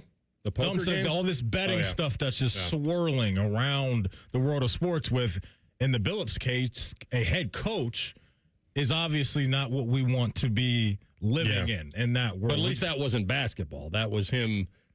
And that was him soliciting people to come be pigeons to get plucked at a poker game. I just think you don't want any athlete, coach involved in any of that stuff, right? It's all kind of under the same umbrella for me. So Texas Tech over the last few years, they spent big time money in their football program to get themselves in the winner's circle. Didn't pay off for them last year. Now this sets them back just a little bit. But again, I just don't think we're going to be talking much about this unless the NCAA has some other findings that we don't know about. Good alliteration, Rothman. I didn't mean to do it, but I appreciate you noticing. Thank you. Honestly, I didn't. It just happened. That's the best way to do it. All right. Who you got on the horn? We got one more, so let's roll over Dan in Columbus. Love it. Dan, the floor is yours, bud. Thanks for hanging in there. Hey, did you guys see the Buckeyes just landed Davis Seaman, that offensive tackle out of Bishop Watterson? Yes. Nice. You got to look into him. I played in the Navy All-American Bowl, and I think he had offers from Penn State, Tennessee, Auburn, and I know Bowen was really going after him hard. You guys got Davis Seaman. You got to look into him. He's a big fella. Beautiful. And he has back-to-back football rings. They're looking to go back to states again for the fourth year in a row. And also, I think has a couple other rings as well in high school. So, good athlete. I see what that, other rings in high school are you referencing? I think he's got a lacrosse ring and a state team wrestling ring as well. Well, you clearly have some connections to Watterson, so give us some clues. What are we getting in this guy? Big, tall, strong fellow, real athletic, fast. They've got a lot of. They'll be good here again in the fall. So you guys got to keep an eye out for them. Who'd they beat? Who'd they beat out to get him? Do you know? Or Penn State, Tennessee, Auburn were in Ohio State were his top four. What kind of a family does he come from? Nice local family as well. Buckeye fans, I think. So it'll be fun to see him there at Ohio State. Okay. Appreciate the call. There you go. I love hearing, too, that you get an offensive lineman that was a wrestler as well. There's something about that. You know what I mean? Those guys that know how to get a little grimy. You know what I'm saying? The offensive lineman. I like to hear that. Yeah, he's got some of that in his bag, too. I love it. All right. Good call there. Yeah, Buckeye fans are all over it, man. Just the Sorsby thing is, again, I just don't think it's a crazy coincidence that if a guy's making that much money in college, that much disposable income, that you wouldn't dabble a little bit in betting. It just seems overly obvious. Now, I've said this on the air before. When they went away from prop bets in Ohio, they packaged it as we're trying to take the onus off the player, meaning bad tweets, threats, you catch this amount of footballs, or you know what I mean? And while I can applaud that, I don't think that was the motivation. I think the motivation was the integrity. When you can bet on someone, whether they're this many yards or not, and you're a running back or receiver, or this many catches or this many tackles or whatever, you're bringing a lot of lack of integrity of the game, because you can still win and win the bet, whether it's an under or over, or give out information, or some player gets word that, hey, your over-under on yards this week is 98.5. Have a good game. Just make sure you don't go over that. Like, that's what it was for me. Now, the residual effect is that it does take the pressure off the player. And I'm not saying everybody would be doing this, but it takes out the percentage of that there could be a couple. That if you know what your over-under is for that day, or you know if you score a touchdown, it pays this. Some guys that'll take that bait. You also know whether you're a part of the game plan that week. Hey, we're going to get the ball to the tight end this week. And that tight end on X team tells his roommates, hey, guess what's happening in practice this week? I'm getting targets, we know their linebackers can't cover me. Smash My the over and a over. half is 3.5 catches. Smash the over. They're feeding me early and often. I'm being honest. It's 100% true. 100%. The over-under on Adam King in a house is 2 minutes. That's next. Rothman Ice and the Fan. You're either gambling, which I like. Hey, it's Bobby Carpenter. Bring your landscape back to life with an unbeatable deal from Ohio Mulch. 5 bags of premium mulch for just $10. You choose from absolute black, brown, or red to make your flowers pop and your curb appeal shine. Visit ohiomulch.com to find a location near you. Always still look at myself as a high-performing athlete, even at 40 years old. And so I want to go able to run and run fast and do things that I could 15 and 20 years ago. And it was getting to the point where the pain was starting to limit that. Pain attacks people from all walks of life, not just former professional athletes like Bobby Carpenter. That's where QC Kinetics non-surgical treatment steps in. And now that the pain is gone, I've been able to go and do the stuff that I love and run fast and run sprints and try to get back to where I was. QC Kinetics regenerative treatments use your body's own healing properties to deliver long-term relief without surgery. Now, being able to go and work out and do the stuff that I want to do and challenge my body, it's made me a better person, a more pleasant person to be around. Don't wait. Call QC Kinetics for your free consultation today. QC Kinetics. Call QC Kinetics. 380-208-4544. That's 380-208-4544. 380-208-4544. 4 tickets, hot dogs, and drinks, all for just $115. The Columbus Aviators Family Flight Plan makes game day easy. Grab yours at uflaviators.com. I'm Leslie from Pella Columbus. And I'm Wilson from that other window place. Wilson, it's important to us that when you call Pella Columbus, you talk to a real person. You should hear how smooth it is when you call us. You calling right now? Yep. Oh, here we go. New windows. No. New window operator. Get the windows that homeowners rated the leading window brand in Columbus at PellaColumbus.com. Rothman and Ice is sponsored by your local Pella Window and Door showroom on Gemini Parkway. The Fan, Ohio sports destination. Truth of the matter is, you're listening to Rothman and Ice on 97.1 The Fan. That's when Adam realized he had walked into a radio show. Here he is. Oh, wait a minute. Hello? Is this on? Is What this up, okay? There it is. This thing on? There it is. Hey, how was the draft? Oh, my God. Where did you watch? Did you watch from the sea of people? Or were you in some side room? Were you in the bowels of a stadium? Where, like, some side closed circuit TV? I don't know how accurate this is. I think I saw a tweet that said they had more than 700,000 people there throughout the weekend. And I both believe it, and it is obnoxious. It is. It was too many people. Too many people with no control. Like, you need, when you go to a football game, everybody's got a ticket and they've got a seat. Everybody knows where they've got to go. This was like just a mosh pit. It was like.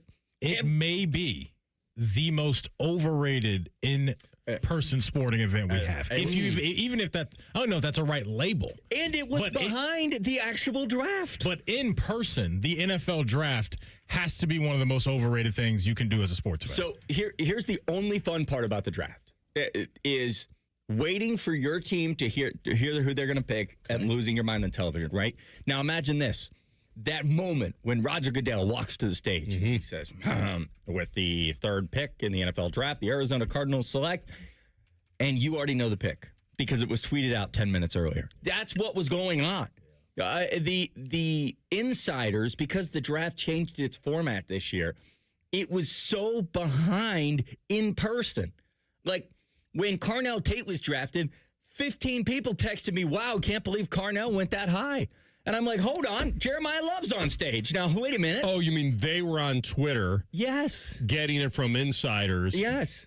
And you were at the draft, and you obviously... I wasn't on Twitter. Well, yeah, it's because there's like 2 minutes or so where they're turning in the card, and then it... But the 2 minutes ended up being about 15 minutes, and I'm not being dramatic. Really? I'm not being dramatic. There was a big story. I'll find it and send it to you.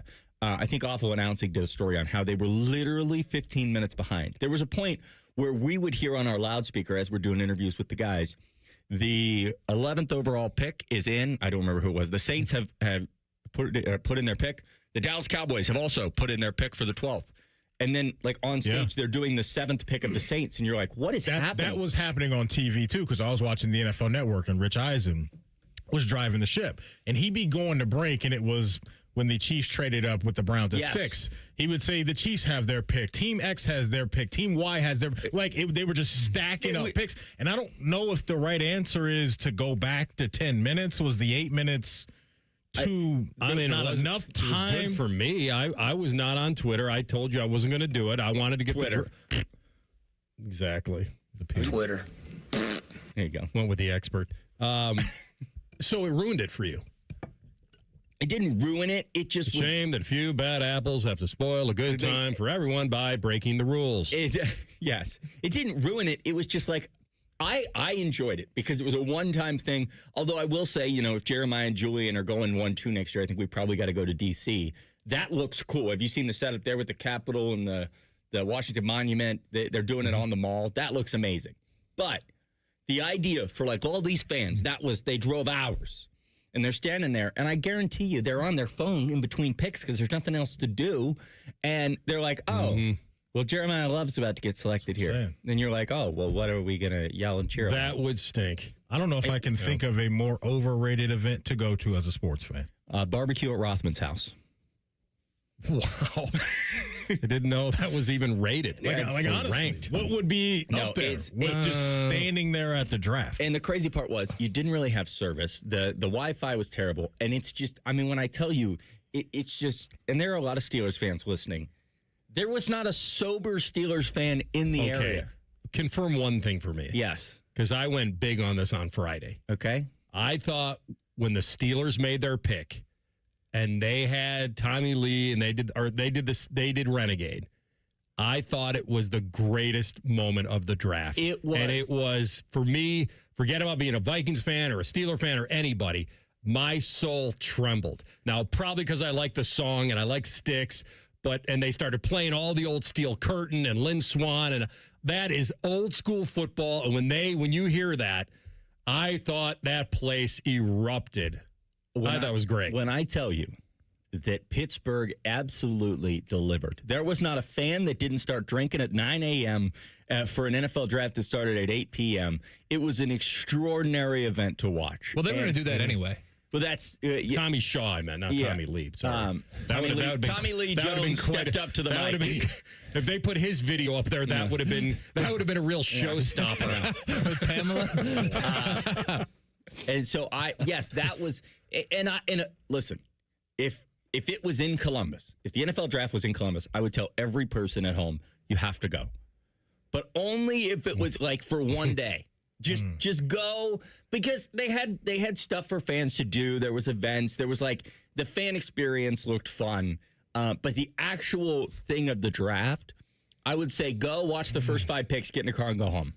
And but like there were people there that like drove like 9 hours for this. And I'm like, what are you doing? Not worth it. Not worth it. Well, you drove almost 9 hours. I drove in one day. I drove 3 hours there and 3 hours back. So did you guys go just because of the radius? Like what other, Cleveland, Cincinnati, Pittsburgh, what other places would you have been sent to? Indianapolis. We were going to go to Detroit last year, but there just wasn't enough draw with the Buckeyes. Where else would we go? That's a good question. Probably. That's right, because the Buckeyes had a bunch of like first or second round kind of tweeners, and then they all fell. And they had 4 first round picks. Yeah. So it's like they hit on everybody who was iffy. Yeah, and if you hit on nobody, then why are you there? What about Nashville? Would that be too far? It would depend. Like, let me put it this way: I genuinely believe that DC is far away, but if Ohio State has the number 1 and number 2 pick, or even 2 in the top 4 next year, you have to be there. If Chicago is probably the farthest we would go. Chicago is probably the cutoff there. Listen, Maddie brought up a good point but I don't think you can compare it to anything. Like, I think you're true. right in saying that maybe it's the most overrated in-person sporting event or event that has to do with sports.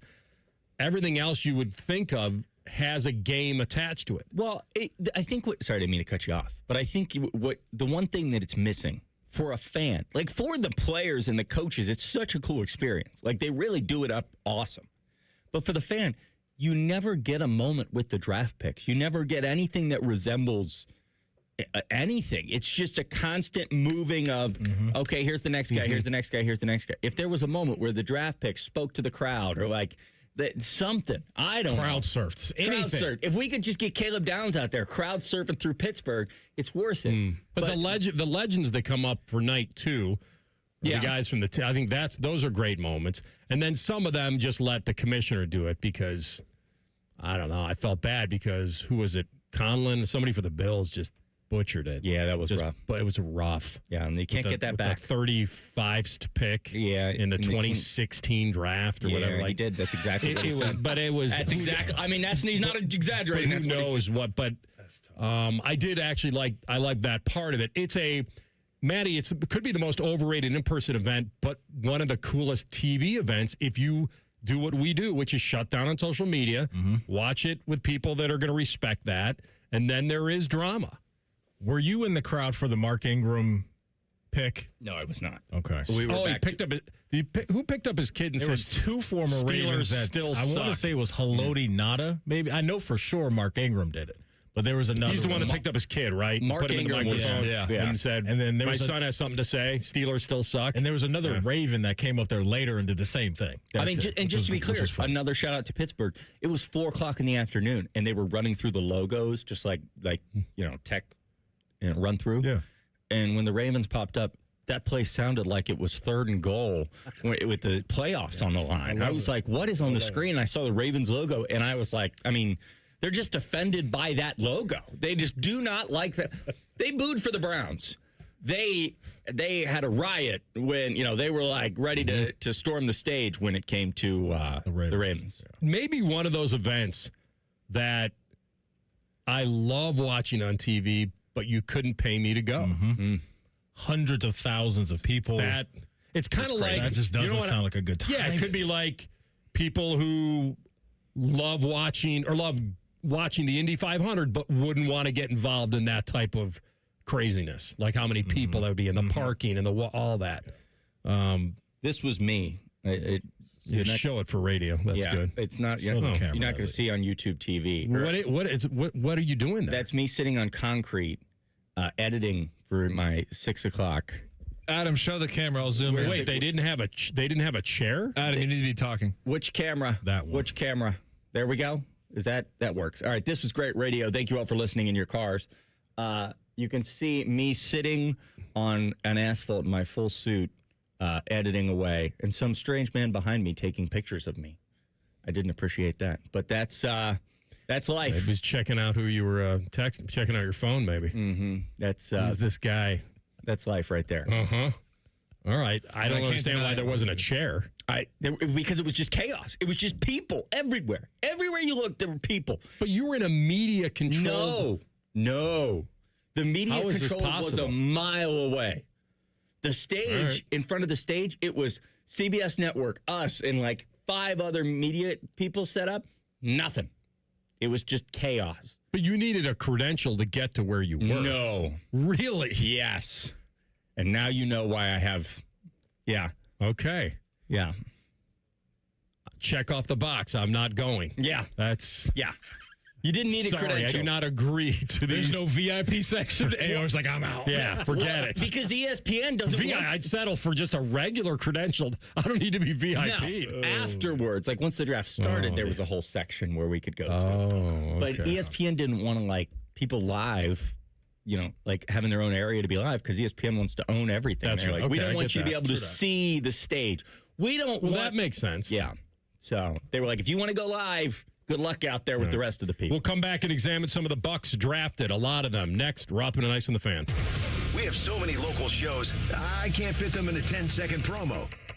So let's just say we're live and local all damn day. The Fan. I'm John Morgan of Morgan & Morgan. Why should you hire America's largest injury law firm for your case? There's lots of reasons. Just like there's a reason millions of people called us last year in their time of need. When it comes to fighting for justice and compensation, millions of people across the country trust us to go to battle for them. We became the largest injury law firm in the world for a reason. There's only one Morgan & Morgan. For the people.com. Injured? Dial #law. Morgan & Morgan. Morgan, Ohio office located at 600 Vine Street, Cincinnati. Prior results do not guarantee a similar outcome. I'm Jeff Hogan. I've been a journalist at 10 TV for more than 20 years. I moved back to Columbus with my beautiful wife and our two amazing daughters and our golden retriever, Harley. This community brought me back because this is where I feel connected. Where my daughters were born, this is my home. And that is to say, I don't just report about our community, I belong to it. What happens here affects us all. And that's why we care so deeply about getting it right. And when local journalism is done right, it doesn't sit still, it moves. It moves you to act, to verify, to volunteer, to speak up or lend a hand. It moves your mind by challenging assumptions and offering new perspectives. It moves you forward by giving you the information to make decisions and thrive where you live. And yes, it moves your heart through the kind of human storytelling that stays with you wherever you are. And at 10 TV, we're here for all of it. These are the stories that move Central Ohio. Hey, it's Austin Ward. Listen to The Beat with Austin and Byrne, now powered by the Waterworks and Header Heating, Cooling, and Plumbing. Get the latest Buckeye news, insights, and unbeatable analysis every day. Don't miss a moment. Stream The Beat with Austin and Byrne, sponsored by the Waterworks and Header Heating, Cooling, and Plumbing. Enjoy more ways to save at Kroger, like low prices in every aisle. And you can clip and save more with digital coupons in the Kroger app. Plus, you can earn fuel points to save up to $1 per gallon at the pump. So it's always easy to save big. Kroger, fresh for everyone. Savings may vary by state. Fuel restrictions apply. See site for details. Save big on USDA Choice boneless chuck roasts. They're $6.99 a pound in the family pack with your card and digital coupon. Limit 5. Kroger, fresh for everyone. Feeling stressed or overwhelmed? Not sure how to get the mental health help you need? We've got your back. Call the Mental Health Insurance Assistance Office at 855-438-6442. We'll help you figure out what mental health benefits may be in your health plan. No more confusion, just the support you deserve. Call the Mental Health Insurance Assistance Office at 855-438-6442. After my accident, people warned me to slow down. I said, I don't know how. Thanks to my VA care team, I haven't.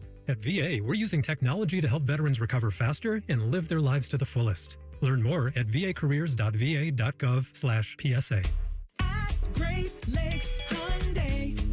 The savings are so good. Spring into savings at Great Lakes Hyundai. Right now, drive your new Hyundai with payments as low as $94 per month for a 2-year lease. Get spring lease savings on every model from Elantra to Palisade. Plus, every new Hyundai comes with owner assurance and America's best warranty. A 10-year, 100,000-mile powertrain coverage. Dublin or Columbus or glakeshyundai.com. With approved credit. Payment on 26 Elantra SC. $39.95 down plus tax title first month's payment. 7,500 miles per year ends $430. From military life to a rewarding career in IT. Kickstart your new journey in a matter of months in the fields of IT and cybersecurity, including AI. Learn more at mycomputercareer.edu/CWP. Financial aid is available for qualified students, including VA benefits. Hey, it's Austin Ward with a unique opportunity for you. The chance to drop 40 pounds by the 4th with Awaken 180. Fast results, sustainable results, medication-free, and free support for life. 40 by the 4th. This is your year. Awaken180weightloss.com.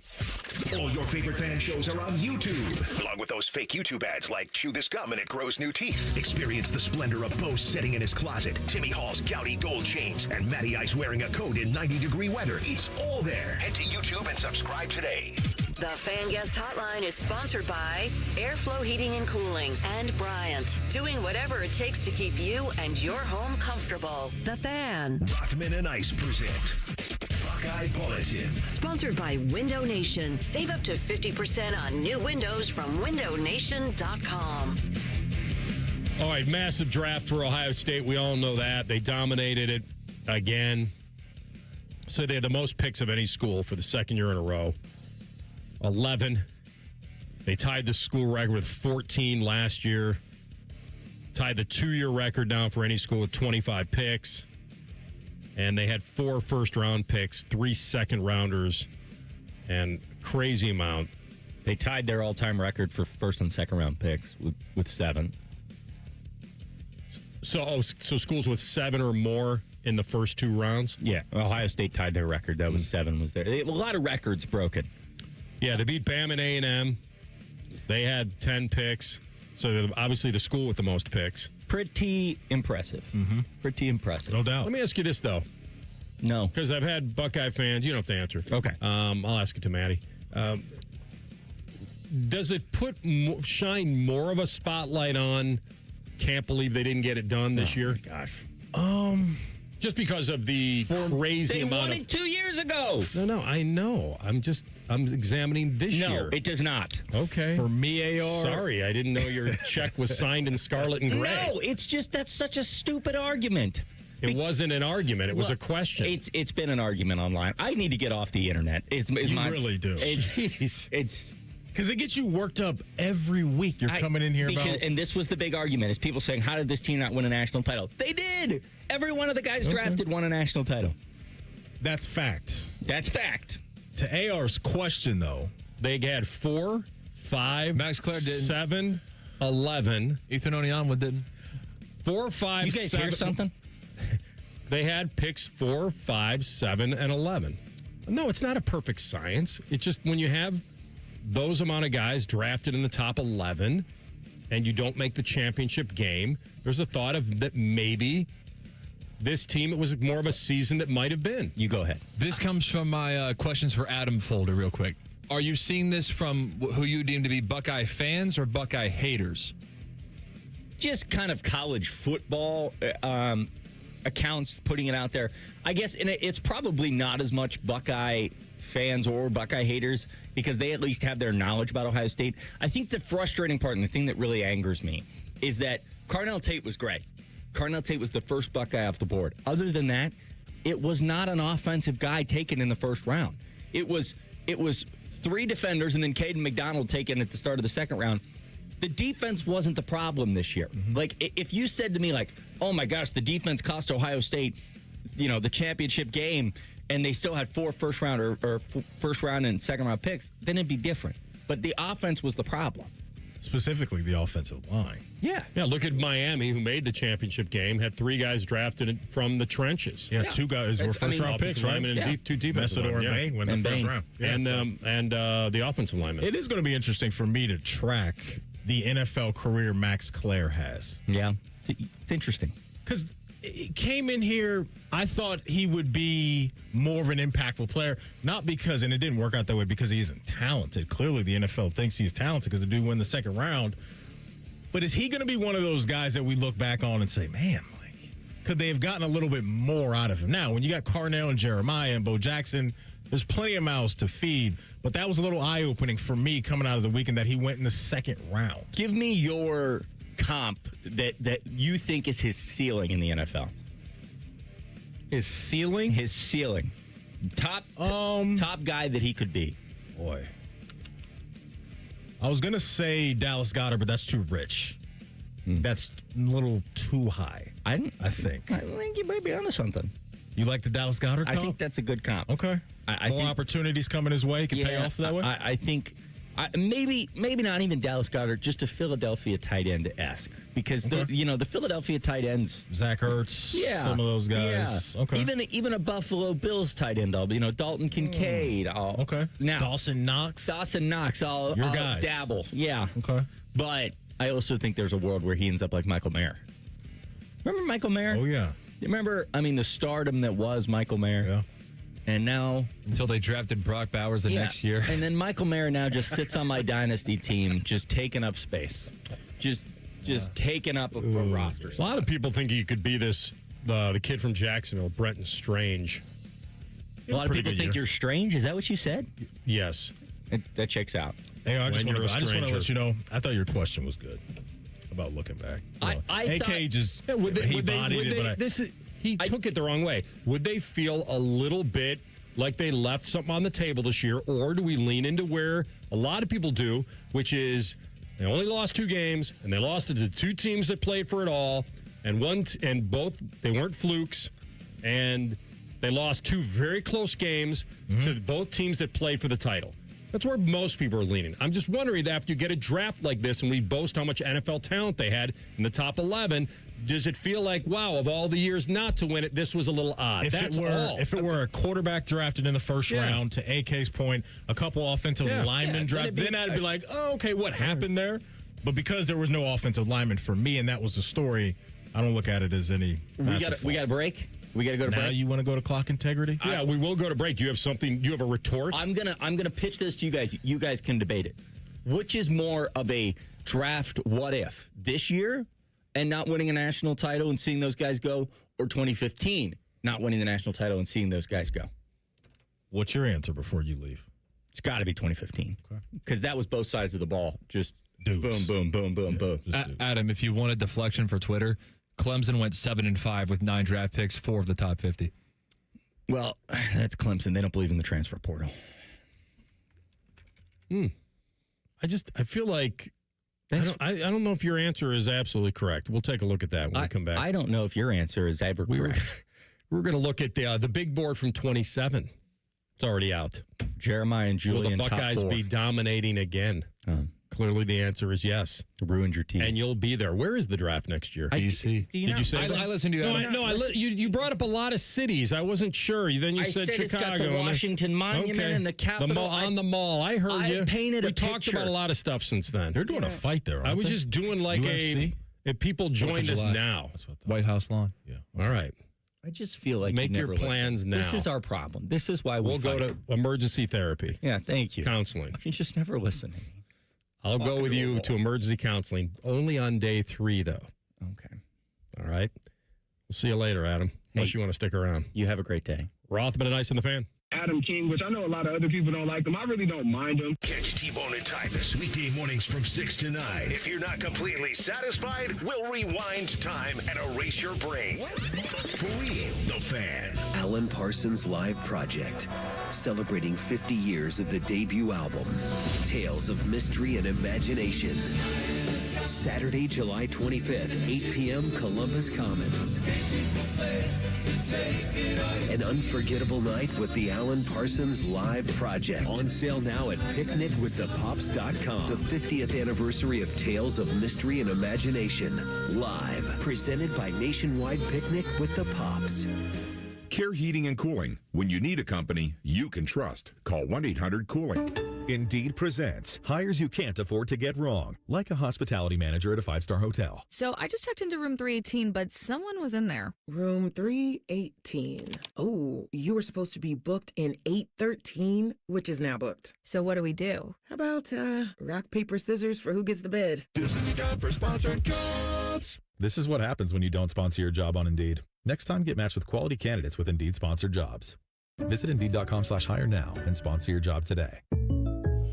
Jake from State Farm. I just beat my running PR, so I'm celebrating with the Banana Bonanza smoothie. Hey, and you can keep celebrating when you create an affordable price just for you by bundling your home and auto with the State Farm Personal Price Plan. Go bananas.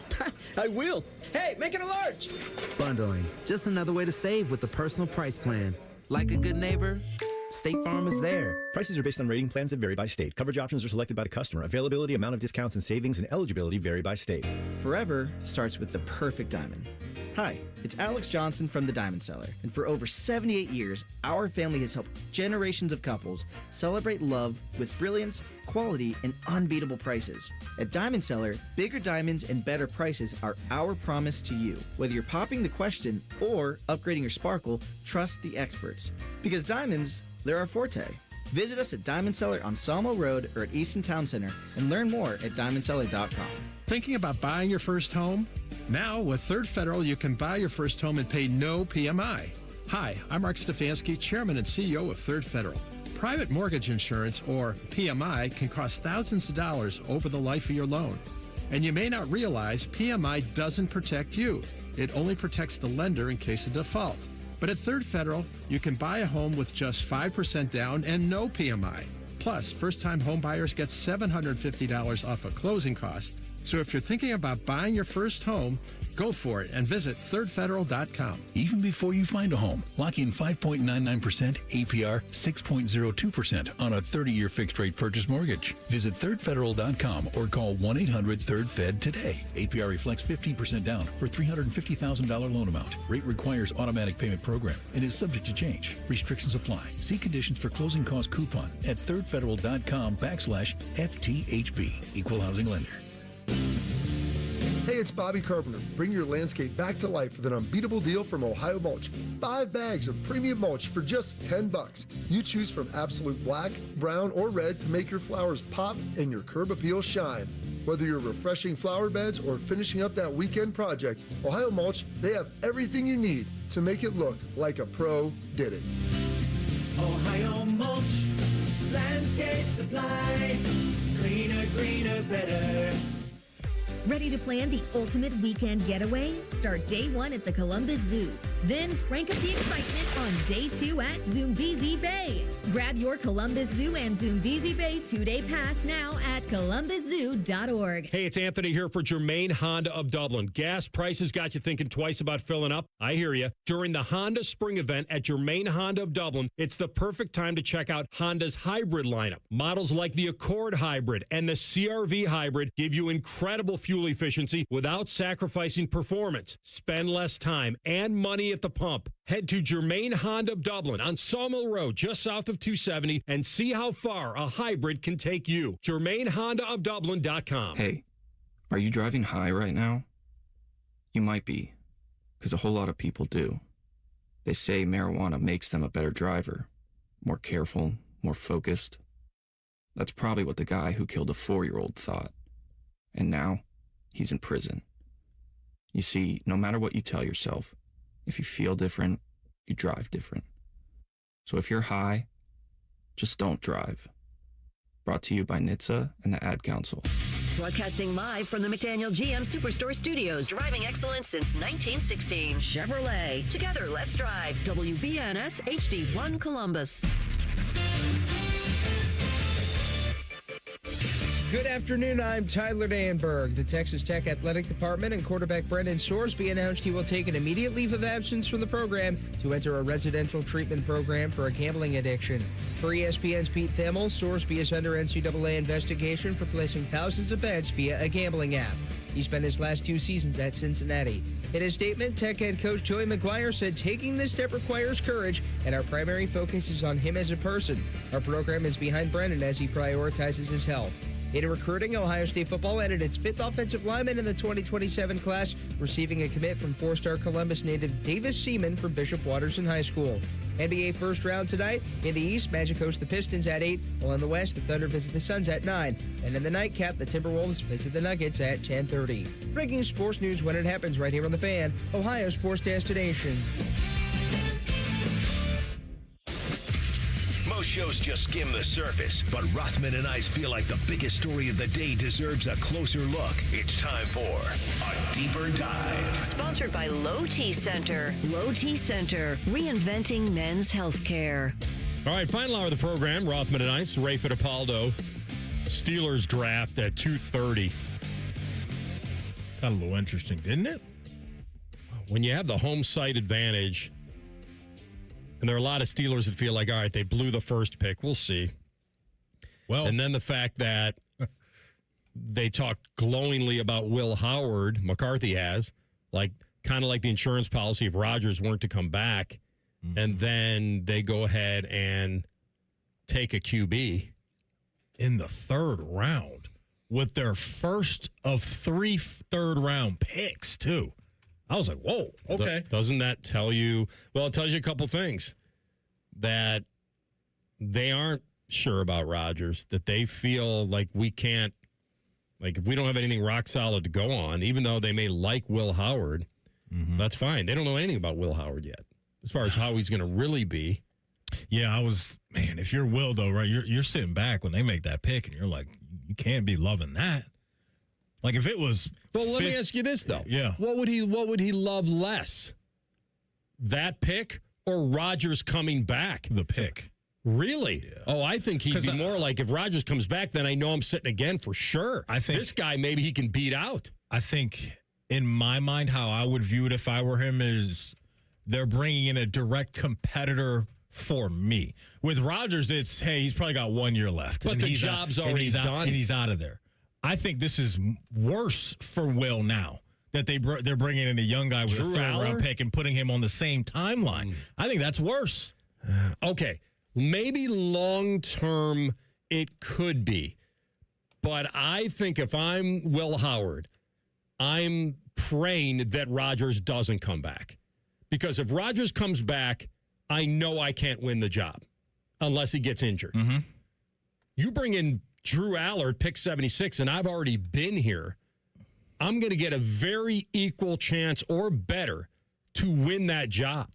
I don't disagree with that. And that's what I want, because if I play well enough, Allar never makes the field. But you know how I feel about teams putting players on notice.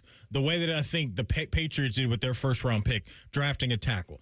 They're not going to sell it as we're putting Will Campbell on notice, but I think they are. And this, to me, is, Will, we like you, but we don't love you.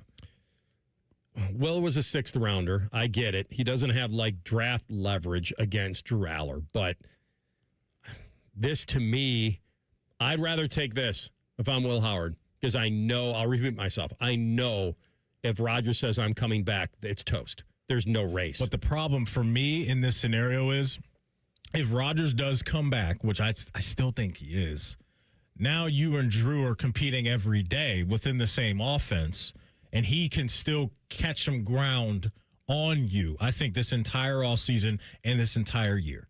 I don't think this is good at all for Will Howard. I really don't. Let me ask you this.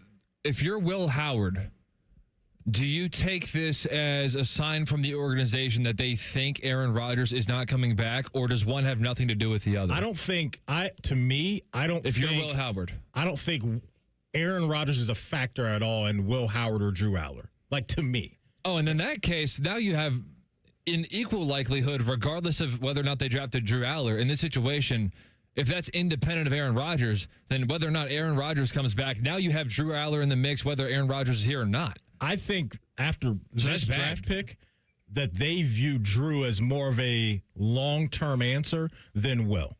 To me. I view it as they picked another developmental quarterback.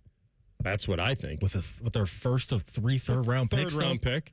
Maybe they didn't think he'd be there later. Is he 40 years old? And they know they traded for a 40-year-old quarterback. What are you waiting for him to develop? You can wait for him to develop. But you're Will Howard. Yeah. And you watch that draft pick happen. How would you feel? Well, you wouldn't be worried at all. I feel like I'm a realist, that I don't know what they've been telling him. But there's no way Will can think, if Rodgers doesn't come back, this job is mine. I don't know if he could feel that confident. I just this think is if you're normal NFL business for a needy quarterback team. I don't disagree with that part, because they don't have the answer. So they got to take as many swings as they can. I'm just saying, from Will's perspective, after you hear Mike McCarthy speak glowingly about you all off season, and you're watching the draft, and here they come in the third round, and the first thing that they do is draft a quarterback. If I'm Will, Matty. To me, that's they're putting me on notice. That's fine. And if I'm Will, they can say, he can answer that with, I'm going to prove to you guys that you just wasted a pick. Okay, that's fine. But we also know how draft capital moves pieces around the board. I'm not saying they don't want to see. Certainly, they drafted him. They want to see what he's got. Correct. And he's more of the toolsy traits guy than Will is. And I'm not saying Will can't have success, but when you draft a guy that high, in my opinion, with the skill set that he has, it's going to come back to what you just mentioned. They're going to want to see that in time. And so I don't think this is good at all for the former Buckeye. I think you're probably right in that he'd prefer that they had a little more confidence in him, but how can they? They don't know. I can't blame them, and I don't think he's blaming them. No, he won't do that. But I just think if we gave him some truth serum, I don't think we're getting an answer of, hey, this is awesome for me. I mean, maybe they didn't think Allar would be there 9 picks later or 20 picks later, and they know they need a quarterback.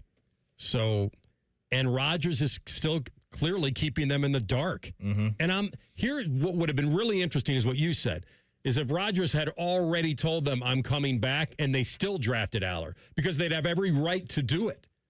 So regardless of whether Rodgers is there, they could have drafted Allar, because Rodgers has 1 year left. And that's it. And Rodgers only gives them a floor. It gives them a veteran floor. And maybe one of these guys, I mean, I doubt Rodgers would come back to a team that he knows he wouldn't play. Right? He's the guy. I mean, if he for sure calls up McCarthy and says, listen, if I come back, you want me back, and I want to come back, I'm not going to come back and try to. There's no competition. I don't think he would see it, but. No, Will Howard was the third string last year. So there's no way Aaron Rodgers is competing with his third string, 6th round pick from last year. They had big. I don't know if there's a bigger need for them than quarterback as far as finding their future, but you could say they probably had some bigger needs. That's what next year's for. That's what next year's for. Right. And you've already made a coaching change. And I've been banging the drum for, hey, it's okay, Steelers. If you don't have a great year, good. Like, it's not the worst thing ever. They're just not used to it. They wouldn't want to lean into that. Coaches don't want to lose, but McCarthy has a little bit of leeway now. He's one of the coaches in year one that can afford that. Right? Yeah. Like, you look around the league, and if it's Jesse Minter or Todd Monken or a couple of these other coaches that are new in the AFC North and around the league that don't have his track record of winning at certain levels, that's harder to recover from. You're Mike McCarthy. You go into Pittsburgh, and it's a 5-win season, 4-win season out of the gate. I think you'll get a little bit more grace based off of what you've done in the past. These other guys, it's like, man, especially if he has technically a rookie quarterback. Correct. I think a lot of them will get that grace. I don't think Joe Brady would in Buffalo because that was an in-house hire. And so I think that when you do that, you are kind of telegraphing to everybody, like, we think we got something super special here. And if you have a down year in Buffalo, which, I mean, I don't even know how bad their floor could be because they're at worst, second in the AFC East. But I think a lot of other coaches would be like, hey, man, you get a clean slate. I think Joe Brady would be the only one not starting with a clean slate. Do you think Aaron Glenn has a clean slate right now? No. That would be my fear for some guys that haven't done it yet. That's all. But he's his second year. No, that's my point, though. Coming out of year one, I think when you don't have the resume like Mike McCarthy has, that kind of puts you in year two pressure, more so than a guy like Mike McCarthy. A little bit. I think Aaron Glenn is unique in the sense that he has, and he's really going to be coaching for his job because they have 3 first-round picks in this year's draft, and they also have 3 first-round picks in next year's Monstars draft. So I think he was uniquely bad, and it's easy to just pick one stat and kind of hang it over your head about the no interceptions. No interceptions. It's like you're a former DB. Yeah, you're a defensive coach, and your defense didn't accumulate a single interception. They got 1 fumble recovery, so you had 1 forced turnover in 17 games or whatever it is. But yeah, I think Joe Brady would be the only one that would be like bells and whistles going off. The grace part is interesting for McCarthy. Because I don't think, these are sports fans. Like, they have a garbage year. They're going to think he's garbage. And I don't think the front office would bail on You can't have a little grace, man. The fans, you're absolutely right. It'd be loud. Yeah. You either have grace or you don't. You can't acquire grace. Movie? I don't want grace. I have no intention of getting grace. Cool hand Luke. No. You can't have a little grace. American Pie. Nope, not a movie. Oh. Series. Oh, we're done. Sitcom. We're done. Seinfeld. Yep, bam. Got it. I like this pick for them because it's classic Pittsburgh throwing at a Penn State or a Pittsburgh guy. Pennsylvania guy. Tall, prototypical. And maybe they found a little lightning in a bottle here when people have been all down on Drew Allar. And who knows? But it's not a late first rounder. So they don't really have to defend this that much. No, and they had 3 third-rounders, too. I just was not expecting them to take him with their first of 3. And I think this smells like a little bit of trouble for Will. I don't know who was behind them or in the next 9 picks or 20 picks, but they clearly thought if we don't take him here, we may not get him. And you guys know that. They're like Carson Beck got drafted. Yeah. Here comes the run on QBs. Well, yeah, and if they liked him, then they certainly should take him there. But I think it'll be interesting. I don't think all of us are betting on it, but I think those questions, Matty, are 2 different questions. One, you don't fault them for taking him. It may be a wasted pick, it maybe not. And if you're Will Howard, but you and I are in different camps on this.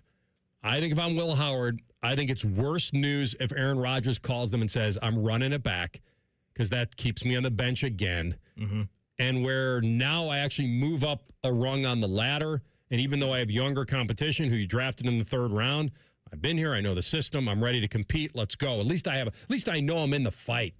But does he know the system? Because it's a whole new one. You know what I'm saying? That's very true. But I got bad news for you. Yeah. Both can still happen. Which parts? Drew Allar got drafted, and Aaron Rodgers can also come back. Yeah. Well, then it's the double whammy. There you go. There wasn't another quarterback selected until Cade Klubnik in round 4 by the Jets after Pittsburgh, taking Drew Allar. Everybody knew he had the measurables. He has the traits. Yes, he made a bad throw against Notre Dame, but how's his ACL, by the way? Well, probably okay, since they drafted him where they did. Yeah. Ray Fittipaldo will be able to tell you the bottom. That's true. We can ask Ray that. Here's your vertical tease at 2:30. Ray Fittipaldo, the Pittsburgh Post-Gazette, will be on the show. I guess that is a vertical tease. Hey, he's doing what Fish wants. That's right. We got to take care of the horizontal teases. And at 12:30 on Wednesday, Adam Schefter will be on the show. Yeah, but it's 2:15. That's a diagonal That's not tease, a horizontal tease. Diagonal. I know. I'm trying to capture the 2 o'clock audience and say, hey, at 12:30, it may be irregular for you to listen, but if you're not a regular listener in the 12 o'clock hour, 12:30 Wednesday, that's when Adam Schefter joins us. As we just confused the listener. Bengals assistant GM gives the background on the big trade next. Rothman Ice on the Fan. We're the girthiest radio station in the history of radio. Uncomfortably girthy. This promo is uncomfortable. The Fan, Ohio's girth destination. Planning to buy a home in 2026? Not sure where to start? The Ohio Housing Finance Agency can help. With a step-by-step homebuyer's guide and financial tools, the Ohio Housing Finance Agency can make homeownership part of your future. Eligible homebuyers may qualify for down payment assistance and reduced mortgage interest rates. To see if you qualify and to find a mortgage lender, visit myohiohome.org.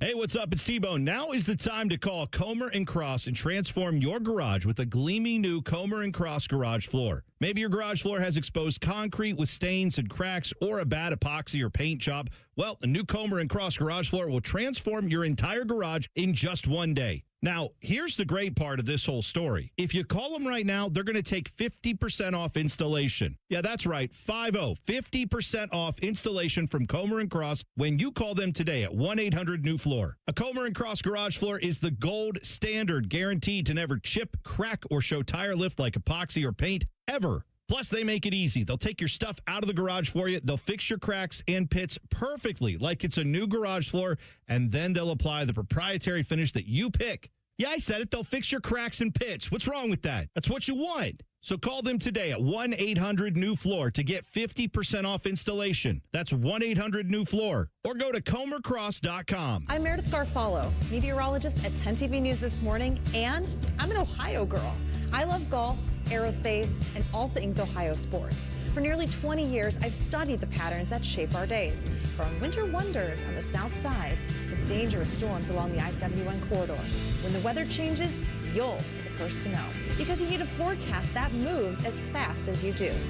Make the move to 10 TV News This Morning, weekdays from 5 to 9, anywhere you watch. Friday, May 1st, the Columbus Aviators take the field at 8 p.m. and the first 5,000 fans score a Jim Tressel bobblehead. Get your tickets at uflaviators.com. I'm Leslie from Pella Columbus. And I'm Wilson from that other window place. Wilson, what are we wearing? Lie detectors. Anytime a lie is detected, we get a little shock. All right, let's try them. So, Pella was rated by homeowners as the leading window brand here in Columbus. Nothing? Okay. Well, our windows can change the look of your home. Ow. This thing sometimes shocks you when you tell the truth. Ouch. It's okay. I'm having fun. Get the windows that can change the look and feel of your home at PellaColumbus.com. I take care of the kids, my dad, things at work, but I haven't made time to take care of what I need. Millions of caregivers experience symptoms of anxiety and depression. Go to mentalhealthcareworks.org to learn how to get the support you deserve. A message from the American Psychiatric Association Foundation. Who's Vice President J.D. Vance's pick for Ohio Treasurer? America First conservative Jay Edwards. As the first state lawmaker to endorse Donald Trump for president, Jay Edwards has been on the front lines, standing up to the rhinos and leftists since day one. Now, we need a MAGA fighter who protects our Ohio tax dollars as our treasurer. And that's what Jay Edwards has always done. He sponsored the largest tax cut in Ohio history, saving families over $3.1 billion. Jay Edwards has never been afraid to do what's right and fight for our values. That's why he's a 100% pro-life and 100% pro-gun conservative, earning the highest possible rating from Ohio gun owners. He's the proven America First leader we need to clean up fraud and keep our money safe. Endorsed by J.D. Vance, Jay Edwards for Ohio Treasurer. Paid for by Friends of Jay Edwards. What's the best way to make sure you don't miss any of your favorite fan shows? Oh no. Download the Fan app, silly. Ah, damn it, I knew that. App Store, Google Play, or just scream right at your phone. Psst, you can also listen to Buckeye games. Do it now. Fan weather. From the Logan AC and Heat Services Weather Center. Expect a mostly sunny start to the work week with daytime highs getting into the upper 70s to right around 80 degrees with breezy winds. We will see chances of showers and thunderstorms develop as we head into the evening towards sunset and linger overnight with gusty winds. And then for Tuesday, expect a chance of showers and storms early, otherwise getting mostly sunny throughout the day and breezy and warm with highs in the upper 70s. For the Fan, I'm meteorologist Meredith Garfalo with a 10 weather impact forecast. Catch the latest from the world of Ohio State athletics. Weeknights at 6 on The Buckeye Show. New special guests in everything scarlet and gray. The Fan. Rothman and Ice present Pre-Snap Reads. Sponsored by Dr. Mark Levy. If you're snoring and not sleeping, call Dr. Mark Levy today at 1-800-MORE-SLEEP. TLC, confirm this for me. The guy you picked in your first round pick, Mad Max, did he truly begin playing football only 5 years ago? Is that possible? I think it was less than 5 years ago. Because if I'm not mistaken, how many years did he spend in college? 7 years of college down the drain. Arizona State, he went to. Right. Big fella. So I don't know. I believe he only spent 3 years in college. Oh, no, I'm sorry. It would have been 5 years in college, yes. It would have been 3 years at Arizona State. That's and then amazing, The man. 2 years. So he didn't play high school football. What do we got on this last name? I really haven't given it a go yet. I've heard this a few times this weekend. I didn't commit it to memory. I've been going Max Iannaccio. Okay. Iannaccio. Now, the hilarious thing about this, so he's from Nigeria, so, the last name is tough. Jerome Bettis was tasked with going out there and pronouncing this name. So Goodell just passed it up. So it's in Pittsburgh. You have a million Steelers in there.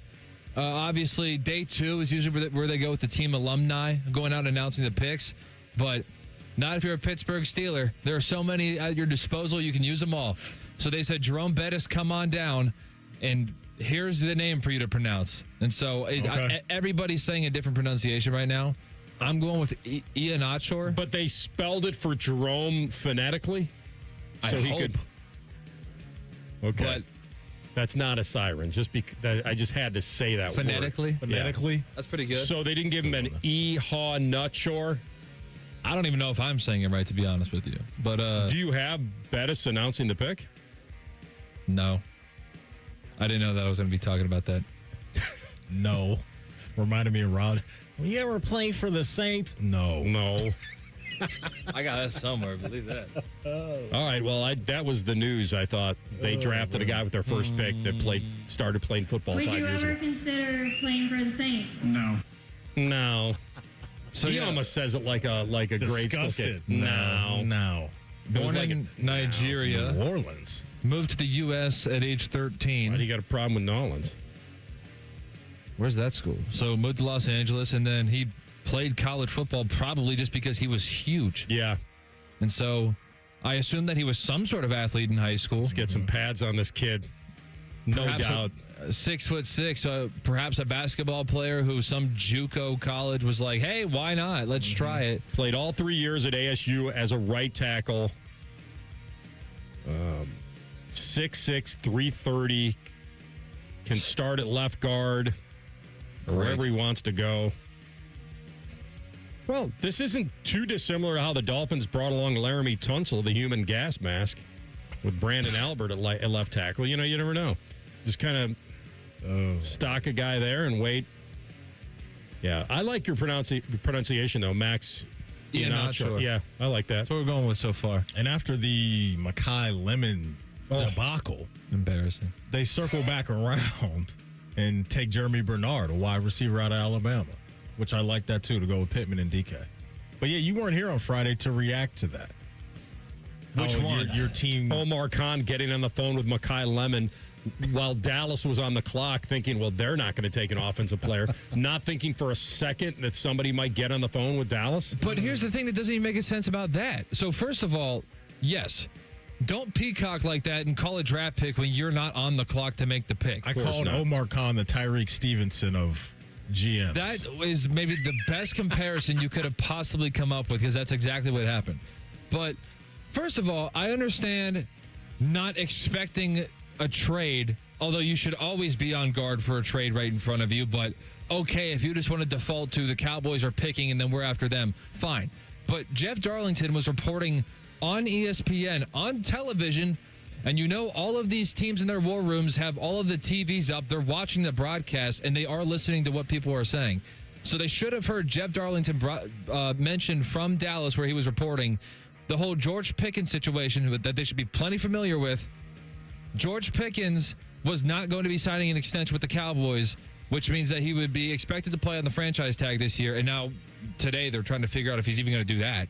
But George Pickens was expected to play this year on the franchise tag, rendering him a free agent at the end of the year, which made drafting a second receiver, well, I guess now third, but once George Pickens leaves Dallas, someone who will grow into a number 2 receiver aside from CeeDee Lamb. So drafting a receiver was on the table for Dallas. So whether or not they traded the pick, you definitely should have been concerned about a receiver going number 20. Said this to Maddie on Friday. If you really loved him and wanted him, you trade up for him. Bingo. That's what I said to him on Friday. You get on the phone with Dallas. Now, Dallas is then leveraging it. Now we've got 2 offers. In fact, the weird part for me is that Dallas didn't get on the phone with Pittsburgh. I guess they want to negotiate in good faith. Right? Because they could have called Pittsburgh and said, with the Eagles? I'm just saying. That's what blew my mind, TLC. That's what I'm saying. They could have called Pittsburgh and said, hey, you got a team that, because they didn't want to trade with Philly. They don't want to face this guy twice a year. So they could have called Pittsburgh and said, hey, here's a little inside information for you. We're about to trade this pick. Yeah. I don't know who they're taking, but we got a pretty good idea. You guys want to beat their deal right now? And it wouldn't have taken much. When there's a draft, there's a lot of excitement. Curveballs are thrown all the time. And that is my take. Things take care of themselves. Oh, my God. Let's pivot.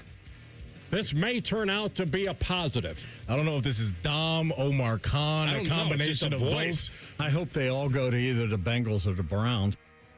For them or the team? We love you, Uncle Dom.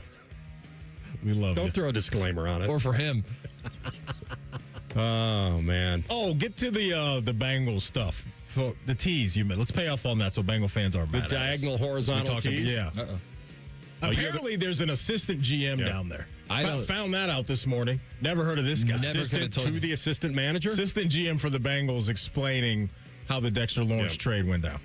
When you get an opportunity to get a guy like Dexter Lawrence, you try to take advantage and pursue it. It was a process. There was a lot involved to it. As we knew going into this draft, it wasn't going to be a strong D-tackle group. You know, we've been talking to the Giants for some time now. You had to get there with the compensation in terms of what they were looking for.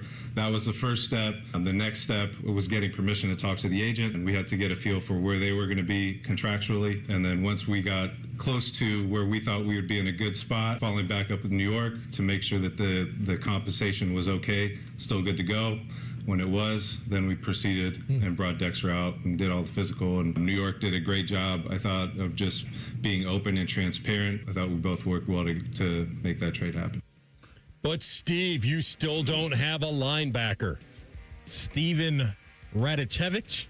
Is that what we're going with there? Apparently they have 3 assistant GMs. Mike Potts, Trey Brown, and Steven Radicevich. So there's that news for you, Bang. Bet you Bengal fans didn't even know that. Come on, you work on the best side of the mall.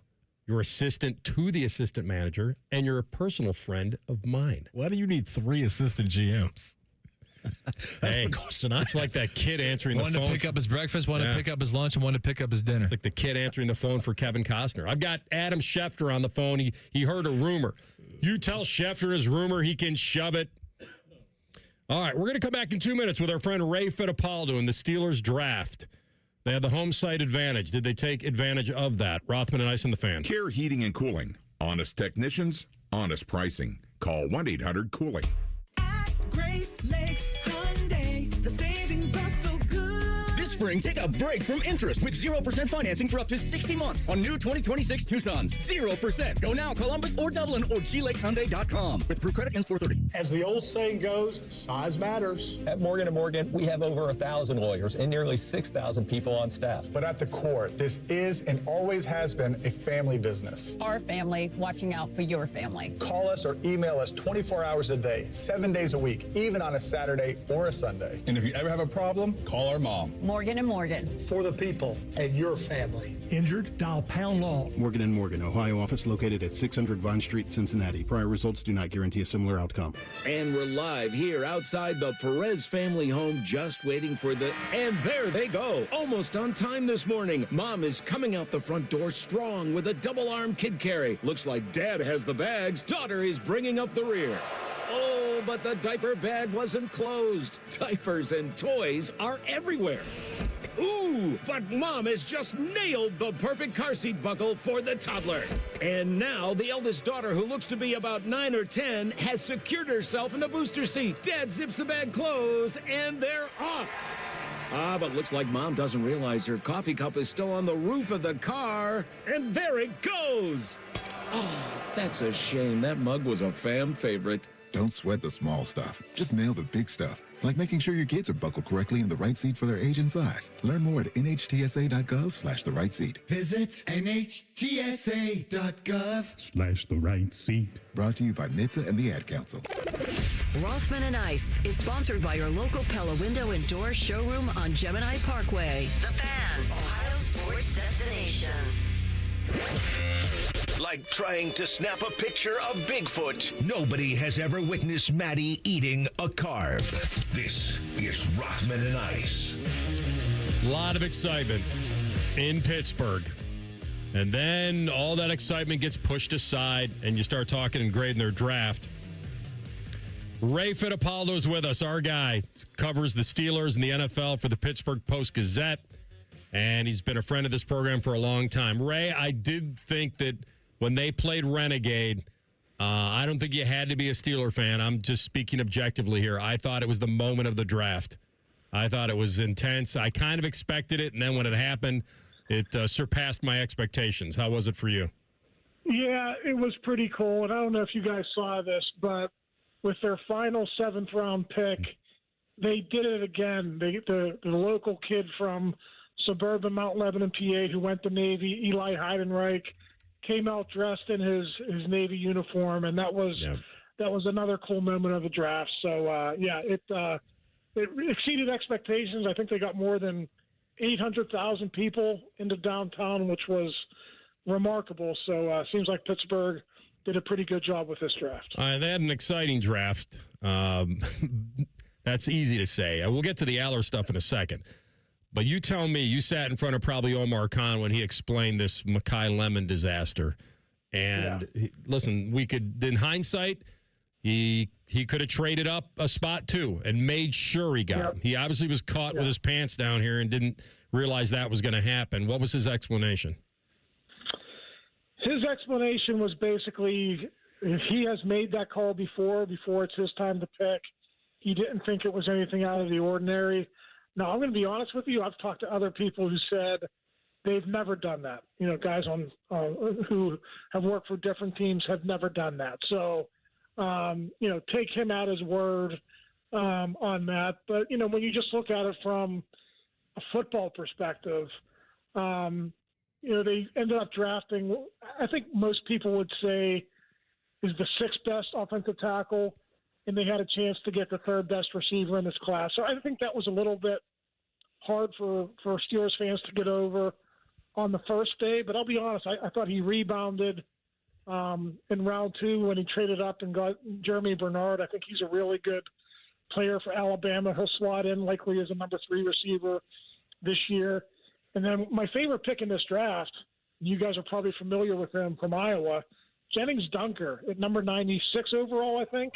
He was a tackle for the Hawkeyes, but they're going to move him to guard. He's 6'5", 320, and I think he's going to have a chance to compete for a starting job right away as well. All right, Ray, let's lock in on the Drew Allar situation. Because I was saying earlier, I don't think this is a great thing for Will Howard. Don't think it's the end of the world for him. But them using their first of 3 third-round picks on Drew Allar was interesting to me. So, give me your read on, is this a message to Will? What should we be looking at here? How should we be reading into this situation? Well, the front office and the previous coaching staff loved Will. And it was unfortunate that he got hurt early last season, but they really like his potential. And everything we've heard from the new staff, including Mike McCarthy, he says he really likes his potential too. So that's not going away. I think what the Steelers did here, and I don't really blame them because they're not sure about Will Howard, but they're basically giving themselves another bite at the apple in the event that Howard doesn't work out. Here you're taking – he's similar to Will in some ways, but he's different as well. Like, Will has the championship pedigree, performed well in big games. Will's got the AFC North build. Now Drew Allar has that AFC North build, but he's got this great arm, and he looks the part. The only thing he doesn't have is the accuracy that Will has, and I don't think he also obviously doesn't have the championship pedigree. You look at his record in big games, it's like 1-7, I think, against top 10 opponents or top 5 opponents. It wasn't nearly good enough. So you're basically taking a trace-based quarterback who's going to be thrown into the mix. But I do agree with you. I don't think this is any reflection on Will Howard at all. So let's say Aaron Rodgers recommits to Pittsburgh. What is that going to mean for the quarterback room as a whole? Do you think they're going to carry 4, or one of these guys, probably in Mason Rudolph, is going to be the odd man out?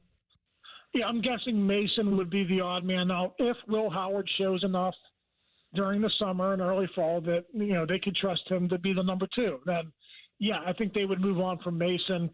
If they still have some doubts and they wanted a vet on the roster for any reason, Mason Rudolph could be the number 3, and they could probably come up with some kind of fake injury and get Allar on the IR and sort of give him a redshirt year. Every team does that, and the Steelers have done that in the past as well. So you could potentially do something like that as well. All right, Ray, what do the Steelers believe here? I saw that Mike Tomlin jumped into the media waters here and actually predicted that he thought Rodgers would be coming back. What are you hearing? Yeah, well, listen, Art Rooney wanted it to happen before the draft. Obviously, we're working off Aaron's timeline and not Art Rooney's, which is kind of funny when he's the owner of the team. But that just goes to show you who Aaron is. He's going to take his time and make his decision, whenever he sees fit. So, we've talked to Mike McCarthy, and, Mike kind of says that if you read between the lines, he will be back. It might not be until May 18th. That's the first OTA. If not May 18th, I think Mike will mandate that he be here for the mandatory minicamp, which is June 2nd through June 4th. So one way or the other, we'll have an answer here within the next month or so. So a few years ago, they spent a first-round pick on Broderick Jones, and now it seems like his availability is in question. Ray, can you update us on what he's going through and what the future may look like for a guy that they spent pretty significant draft capital on just a couple drafts ago? Yeah, December neck surgery after he was injured in November, so those things can be tricky. Just a frame of reference, I mean, it was very similar injury and surgery to what Asante Samuel Jr. had, and Asante Samuel Jr. Could not get on a roster until midway through last season. The Steelers ended up signing him. So the Steelers kind of know what the surgery is all about. They kind of know it might take some time. So I think that's why they drafted a tackle in the first round. I think what you could see here is the rookie from Arizona State, Ichina Fleur, probably going to be the right tackle if Jones cannot recover in time. And they're probably going to flip-flop. They're probably going to switch Troy Fautanu, last year's right tackle. They'll probably flip him over to left tackle and let him lock down the blind side. All right, Ray, play tiebreaker for us here. What is worse for Will Howard's potential development? Rodgers coming back or the drafting of Drew Allar? Matty and I disagree on this. He thinks it's worse that they drafted Allar. I think it's worse that if Rodgers comes back. It's an interesting question. Let me answer it this way. I think if Aaron Rodgers doesn't come back, he's going to have that opportunity to start, and he better be ready for it. So that could be good and bad. So I'll say that. I think it's better for Will Howard if Rodgers doesn't come back. To me, Will Howard has beaten Drew Allar before in college. Mm-hmm. I am sure the way he feels about it, he could beat him out again in this type of competition. So I think just from his own personal standpoint, I think he probably views Rodgers blocking him as a bigger obstacle than Drew Allar is in the same vein. Okay.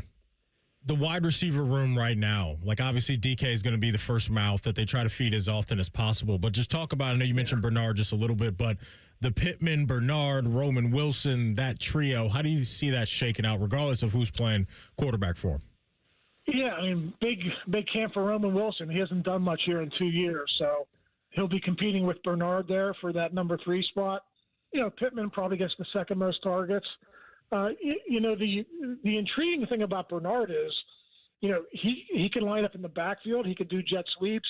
He's kind of that jack of all trades guy who has great run after the catch ability. So, Metcalf is going to be your downfield guy. I think Michael Pittman will be your intermediate possession guy. And I think you could see a lot of creative stuff from Mike McCarthy, throwing it short to Bernard and see if he can use that, yards after the catch to his ability. So, even though it didn't work out with Lemon, I still think they got a really good player in Bernard. They need Wilson to come on and be the number 4. They got the kick returner from Iowa to potentially be the 5. So they're in much better shape than they were last year. But again, you're counting on a lot of rookies and a lot of unproven guys to step in and play right away, and that's not always easy. Well done, my man. Exciting weekend.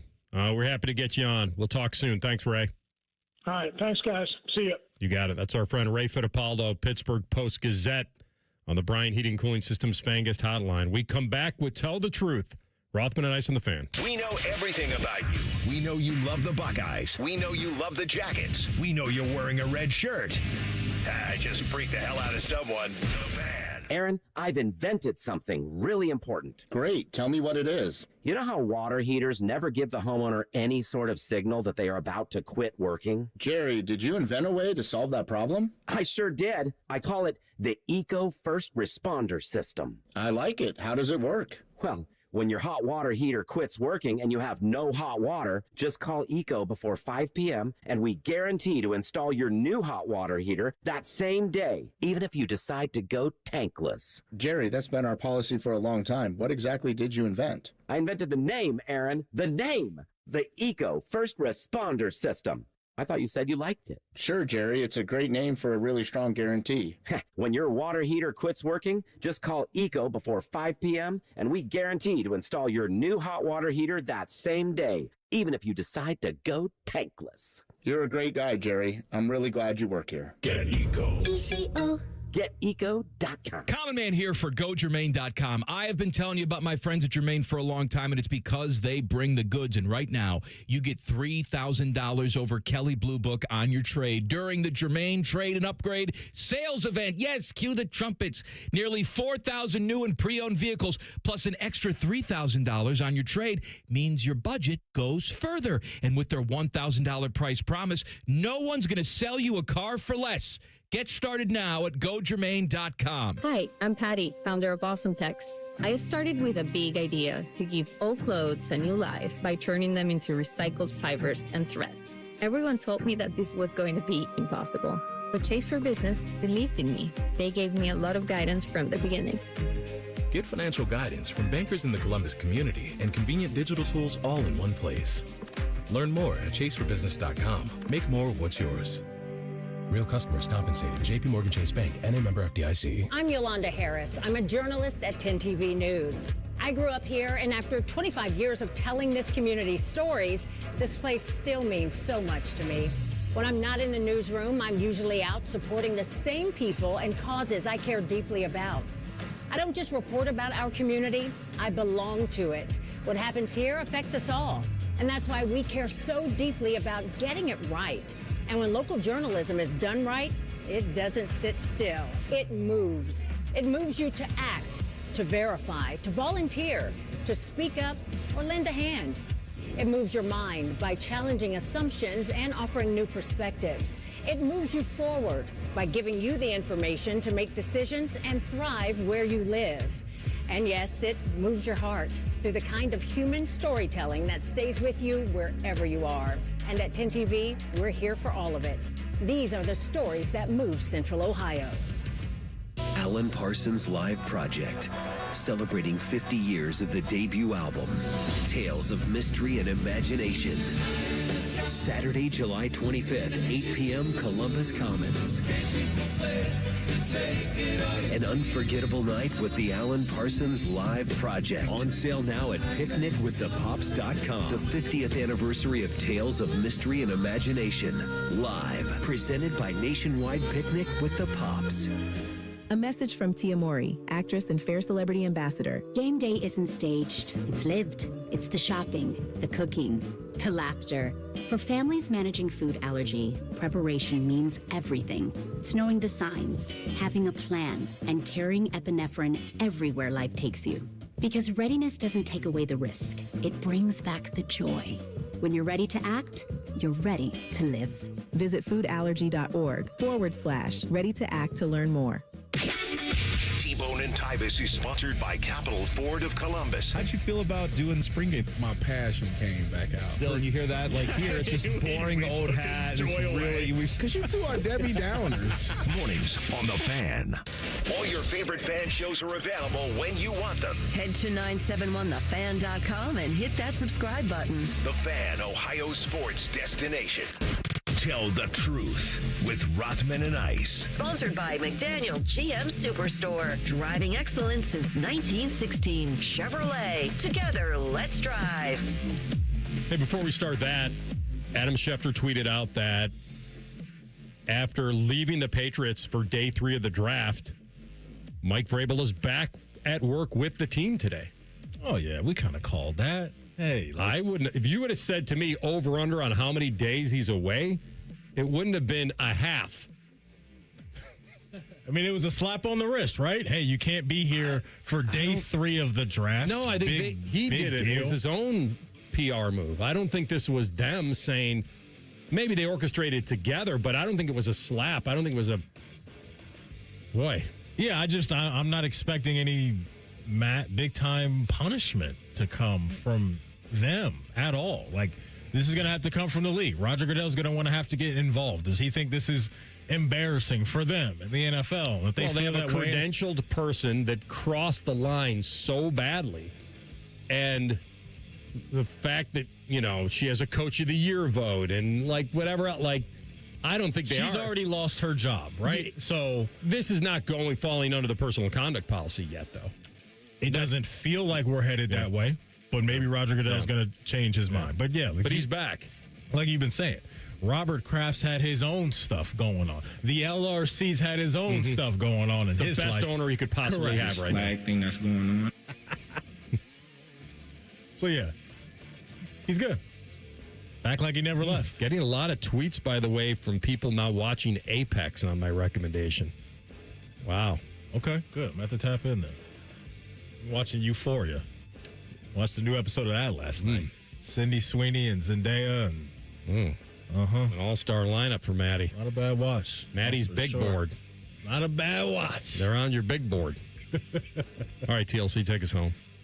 We're going to test the integrity of the YouTube chat. So I'm not going to ask you to read what it says, but tell the truth, Rothman. Have you received an email from Roger in the past, I don't know when he sent that comment, 10, 15 minutes? Roger got in the chat? Roger from Tiffin says that he emailed you with his updated rankings of the most, I believe, dumb personalities on the station. I'm not asking. There aren't full rankings. He didn't do a draft. He didn't do the dumb draft. But he did email you. The dumb draft. I have an email. Okay. That's all I'll say. All right. He's got integrity. Holding the names to protect the innocent. Wait, did he go number 1 and number 2 or 2 down? he only went too deep. Okay, so I'm second. That's, you know what? All I need to know. All right. Would you like or would you not like an update on the Dinger draft? Well, I already know that I'm that's what I said last week. You may as well make reservations because I just lost Suarez now. He's out. Mild oblique strain. You know what that's going to turn into. Well, actually, I'm not going to feel bad for you, actually. Well, I'm not going to feel bad for you. I'm not asking for anybody to feel bad. I was about to feel bad for you. Well, it's because he's on your team. But then I thought about how you two treated me. What did I do? When Soto went down, there was victory laps happening. Only because you were running away with it. You know what's happening now, though? I don't want to know. That dude's team is waking up. I haven't even looked. I don't want to look. I don't think any of my guys hit a home run this week, probably. What's the update? That is not true. You have someone who's getting hot. And his name is Cal Raleigh. Oh, yeah, he is waking up. He is waking up. Now, I mean, he's not your number one. You still got Cal Schwarber with 9. But Cal Raleigh has jumped up to 6 pretty quickly. Mm-hmm. He's getting busy. All right, so read them and weep. Give me the standings right now. Read them. Bottom up, Team Rothman has 24. Maddie loves when I say that. I really do. I need to get that in my bag a little bit more. Read them and weep. What else? Team Ice is Team 26. Oh, I'm in second now. How many do you have again? He's telling us right now. You have 24. Okay. You have 26. And thanks in large part to Junior Caminero and Matt Olson, I have 30. I got to tell you, the fact that I'm 6 back, I'm actually thrilled. You've kind of been too bad. I thought this was a two-horse race. You're 2 back of the wild card. That's all I need. You've been kind of overreacting the last couple weeks, and you've been good. You're hanging right there. As long as you don't under promise. By the way, over deliver. You want Gino Suarez to have that mild oblique to turn into something. I don't think it'll ever get to IL 60. I don't want to go that route. All I'm hearing is karma. Karma just came to get him, and it's coming to get somebody on your team. I never even said what you guys did to me and Juan Soto. When Soto was out, we just wanted a... We'll talk about Soto in a second, by the way. All right, go ahead. But, Rothman, you need the healthy oblique, so that way when you're generating all that torque in your swing, you got to have healthy oblique. I'd rather have him rest. A mild oblique injury, that might turn into something. You might get a 60-day, which will allow you to draft a new player. And you might want Sal Stewart.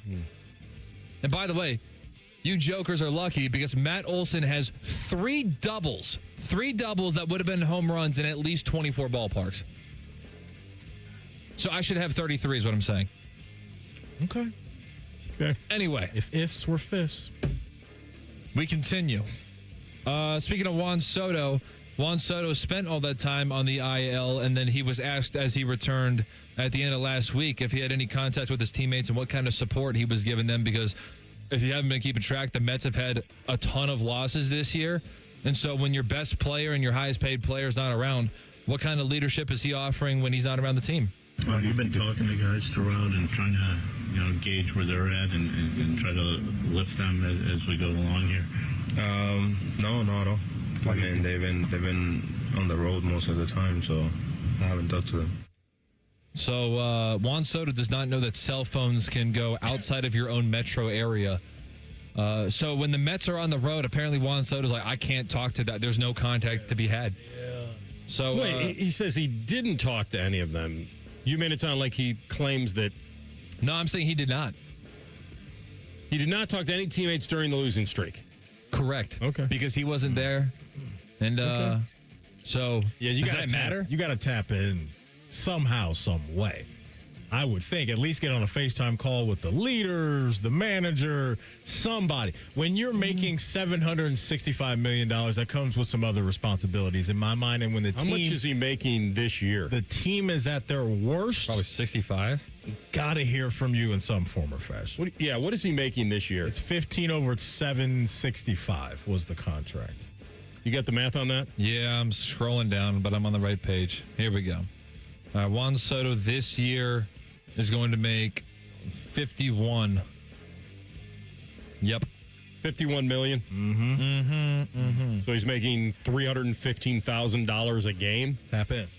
So, yeah, we got to hear from you. Something, AR. Just to go ghost when we're like, hey, everything's good, fine. But you got to step in and insert yourself as one of the captains. Where is he? Great question. Where were he was at home. Does he come to the games? I honestly don't know. Do they, like a hockey player, if he's scratched, he's up in the rafters or whatever. I'm just wondering, where is he in the club? It's a good question. I don't know. He's up in the rafters. Clearly he's not. Right? There's Tell the Truth for today. You miss anything from our show, don't worry. You can always catch up wherever you get your podcast. Just type in Rothman and Ice. Everything we do from noon to 3 will be waiting there for you. Subscribe to the podcast as well. Horizontal tees for tomorrow. In a way, Fish. Tyvus Pot 1:30. So a little bit of a diagonal tease for tomorrow. If you tell them that tomorrow at this time you'll be signing off again, that would be a perfect horizontal tease. Common Man Timmy coming up next. No Common Man. Jen Winters in for Common Man. Rocking with Tim. Talk to you tomorrow at high noon. Rothman and Ice and the Fan. No hot takes, no dancing, plenty of stupid. Bishop and Friends. Weekdays from 9 to noon. The Fan, Ohio Sports.